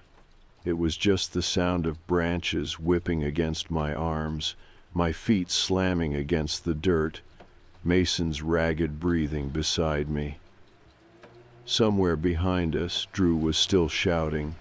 I couldn't tell if it was at us or at the thing in the tent, but I didn't turn back to find out. I kept running. The woods blurred into a smear of green and brown. My legs burned, lungs on fire. I wasn't thinking about direction anymore. Just away. Away from the clearing. Away from the tent. Away from whatever had been inside. Mason was next to me, his face twisted in panic. We were going too fast, too blindly. The only reason I stopped was because my foot caught on a hidden root, sending me sprawling into the dirt. Pain shot up my ankle, I gasped, sucking in air, dizzy from the adrenaline. Mason skidded to a stop beside me, hands shaking. "Are you okay?" I barely heard him. My ears were ringing, my pulse was too loud. And then I realized something. It was quiet. Not just quiet. Too quiet. No footsteps, no voices. No Drew. Mason must have realized it at the same time. He turned, looking behind us, his face going pale. "Where is he?" I swallowed, chest tight. "I don't know." Mason ran a hand over his face, his breathing uneven. Shit.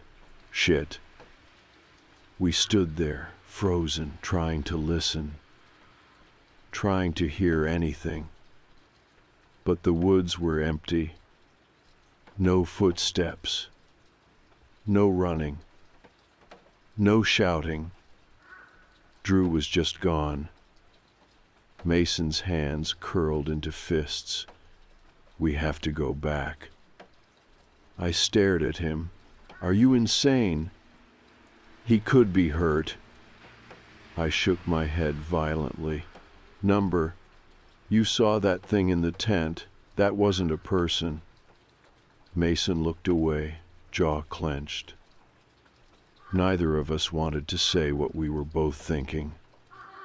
Drew wasn't coming back. Not if he had stopped running. Not if he had gone back. The woods stretched around us, dark and endless. Mason exhaled shakily. "What do we do?" I looked around, trying to get my bearings. My ankle throbbed. My arms were scratched up, but I ignored it. "We keep going," I said. "We find the car." Mason hesitated. Then he nodded. Neither of us said Drew's name again. What happened to Drew? We made it to the car just after sundown. It should have taken 4 hours. We had been walking for nearly 10.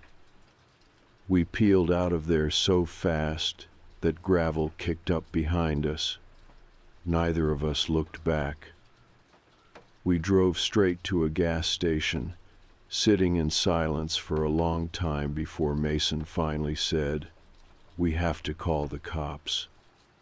I didn't want to, because once we did, it became real.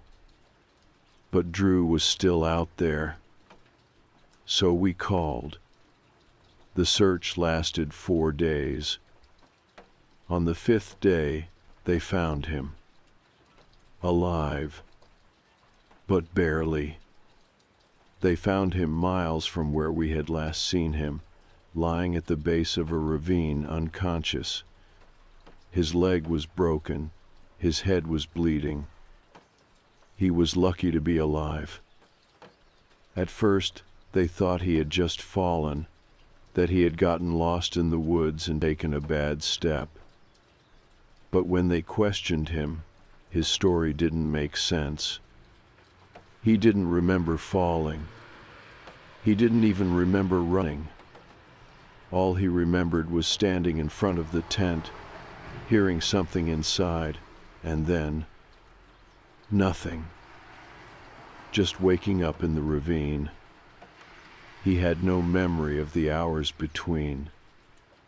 The doctors said his head injury might have caused the memory loss, that he was confused, disoriented, that his mind probably filled in the gaps with dreams and nightmares.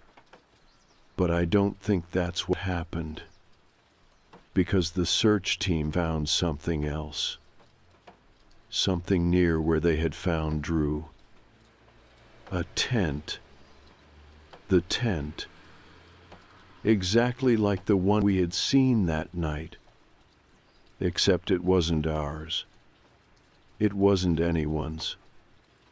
And inside, there was nothing. No gear, no footprints, no signs that it had ever been used. Just an empty tent, sitting there, waiting. Aftermath. Drew recovered. Physically, at least. But he was never the same after that trip. None of us were. We didn't talk about it, ever. I stopped camping, stopped hiking, stopped going anywhere that remote. Mason did too. And Drew? Drew moved across the country. Just packed up and left. We don't talk anymore. I still have questions. How did he end up in that ravine? Why couldn't he remember anything? Why was the tent still there? I don't think I'll ever get answers. And I'm not sure I want them. Because whatever happened that night, whatever was in that third tent, it didn't want us there. And I don't think we were ever supposed to leave.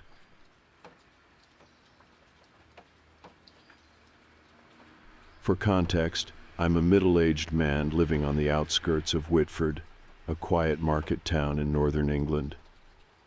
My house sits at the end of a long country lane, the last in a row of older stone-built homes. There's a railway track that runs behind my back garden, though it's mostly freight trains and the occasional late-night passenger service.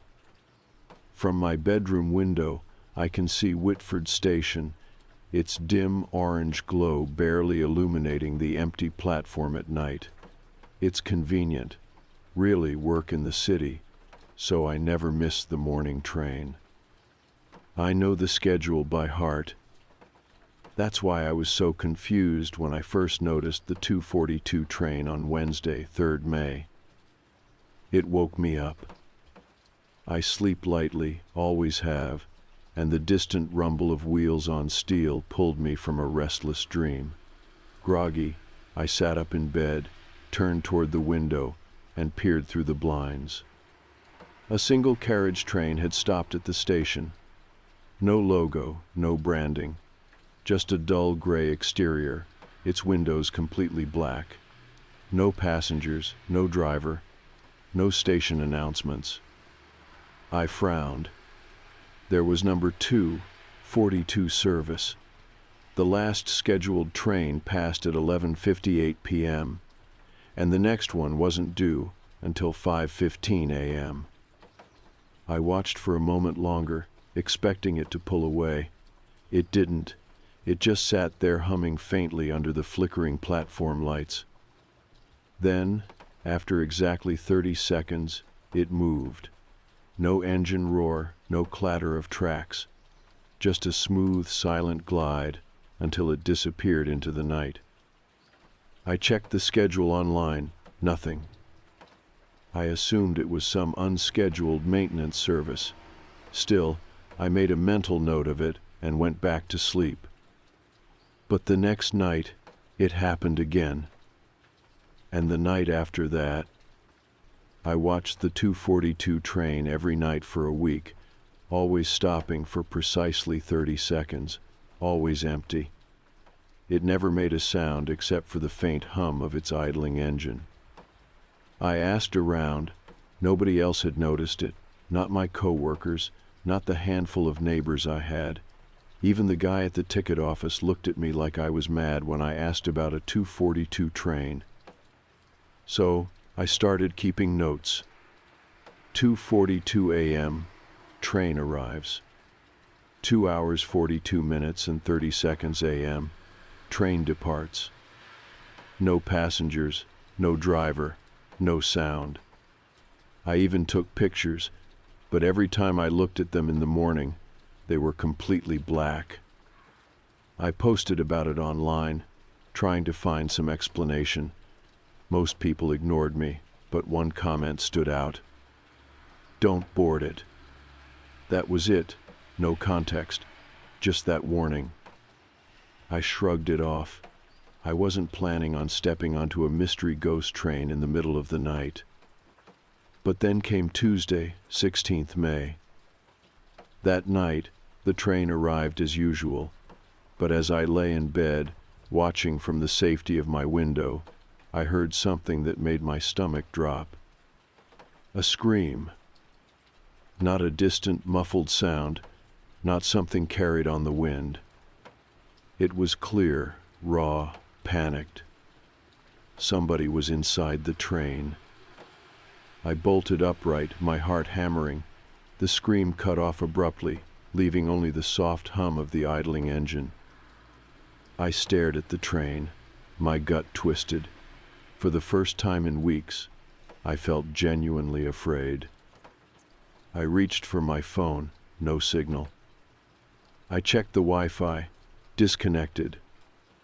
I flicked the bedside lamp, nothing. My entire house had lost power. That was when I noticed something else.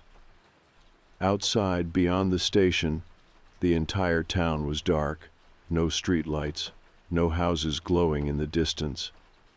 Just blackness. It was as if the world had stopped. I hesitated. Every part of my brain screamed at me to stay inside, to ignore whatever was happening out there.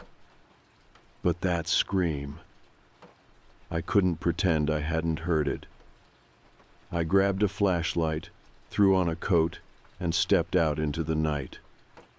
The air was thick and still, too quiet. I walked down the garden path, my breath loud in the silence. The distant hum of the train felt wrong, like it was vibrating through my chest. I reached the station. The train doors were open. The interior was pitch black. I stood there, flashlight trembling in my grip. I thought of that comment, "Don't board it." But someone had screamed. Someone was in there. I took a deep breath and stepped inside. The second my foot touched the metal floor, the doors slammed shut. I spun around, yanking at the handle, locked. The lights flickered to life, and then I saw her. A girl no older than 8, sitting alone at the far end of the carriage. She had long black hair, and she was wearing a white dress stained with dirt. Her face was buried in her hands, her shoulders trembling. I took a cautious step forward. "Hey, are you all right?" I asked. No response. I swallowed hard. My pulse thumped in my throat. I took another step, closing the distance between us. "Are you hurt? Do you need help?" She stopped shaking. Then, in a whisper so soft I barely heard it, "You shouldn't have gotten on." My flashlight flickered and died. Darkness swallowed us whole. Then, from the far end of the carriage, a sound. Low, wheezing breaths. Slow, deliberate footsteps. Coming closer. I turned my head toward the aisle, heart hammering. The dim emergency lights cast faint shadows, just enough to see something moving. A figure. Tall, wrong. It moved in unnatural jerks, its elongated limbs dragging against the seats. The girl lifted her head. I saw her face. Her eyes were black holes. Her lips curled into a sad, knowing smile. "You can't leave now," she whispered. The figure lunged. I threw myself backward, scrambling toward the door, my hands hammered against the glass, my breath ragged. "Let me out! Let me out!" The train lurched forward. The last thing I saw before the world blurred was the girl watching me, and the shadow crawling closer. The train wasn't stopping. Outside, the world blurred not like normal motion, but as if reality itself was melting, warping, shifting in ways my mind couldn't comprehend. It wasn't just speed, it was wrong. I slammed my fists against the door, my breath sharp and ragged. "Stop the train, let me off." The girl stayed seated, her small hands neatly folded in her lap, her dark eyes never blinked. "You can't leave yet," she said softly. The thing in the aisle, the shadow with limbs too long, too jagged, was crawling closer. Its hunched form scraped against the ceiling, its breath a horrible wet rasp. It didn't hurry. It didn't need to. I stumbled backward, my body pressed against the door. My hands shook as I searched for something, anything to defend myself. My flashlight was dead. My phone had no signal. The emergency hammer. There, bolted next to the window. I lunged for it, yanking the small red-handled hammer free. My fingers tightened around it, my breath coming in gasps. The creature stopped. It cocked its head at an unnatural angle, as if it had never seen someone fight back before. Then it laughed. A dry, rattling sound like bones scraping together. I didn't wait. I raised the hammer and swung. The window shattered. Cold air rushed in as glass sprayed into the carriage. The wind howled, pulling at my clothes, tugging me toward the open void. For a split second, I thought I could make it. Jump, tumble, roll, escape. Then the girl stood. "Don't." It wasn't a command, it wasn't a threat, it was a plea. The way she said it, I hesitated, just for a second. And in that second, the thing grabbed me. Its fingers weren't fingers just cold, stretching tendrils that wrapped around my wrist, around my shoulder, my chest. It yanked me back into the train with impossible strength, slamming me onto the floor. Pain exploded through my ribs, my lungs emptied. I struggled, twisting, trying to break free, but the thing's grip only tightened.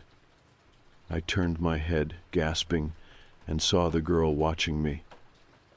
Not scared, not amused, just watching. Like she had seen this happen before. The train rattled, the walls trembling like they were barely holding together. The overhead lights flickered wildly, casting the creature's writhing form in half light, half shadow. I knew what would happen next. I wouldn't leave this train. I would vanish. I would become one of the missing people you hear about on the news.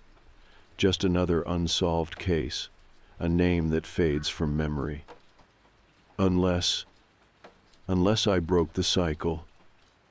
With the last of my strength, I twisted my body, swinging the hammer again. This time, not at the window. At the girl. She flinched, just a flicker of surprise. And the creature screamed. A sound that shook the entire train, splitting metal, shattering lights. Everything exploded. The train, the windows, The seats, all of it, shattered into a storm of glass and shadows. I felt myself falling, not forward, not backward, just falling. The girl's voice echoed, "Run." Then, impact. A rush of air. I hit the ground, hard. My body skidded against rough gravel, pain jolting up my spine. The world wasn't moving anymore. I coughed, blinking against the sharp, early morning light. I was on the tracks. Cold steel rails stretched out before me. Behind me, nothing. No train, no wreckage. Just empty, silent railway tracks. I was alive. I groaned, rolling onto my back. My ribs screamed in protest. My palms were scraped raw. I forced myself to sit up, looking around. Whitford Station was ahead. The sun was rising.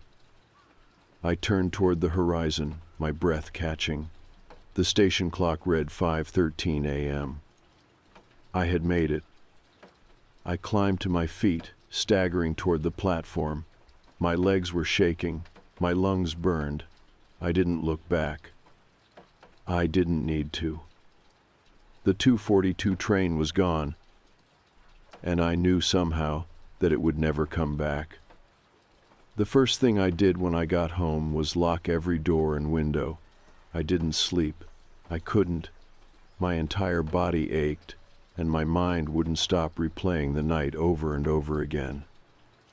The shadow, the train, the girl. Who was she? Why did she warn me in the end? I don't know. I don't think I ever will. But I do know one thing. The train had been waiting for me. And if I had stayed on it, if I hadn't fought back, I would have been lost forever. It took me a while to get back to some kind of normal.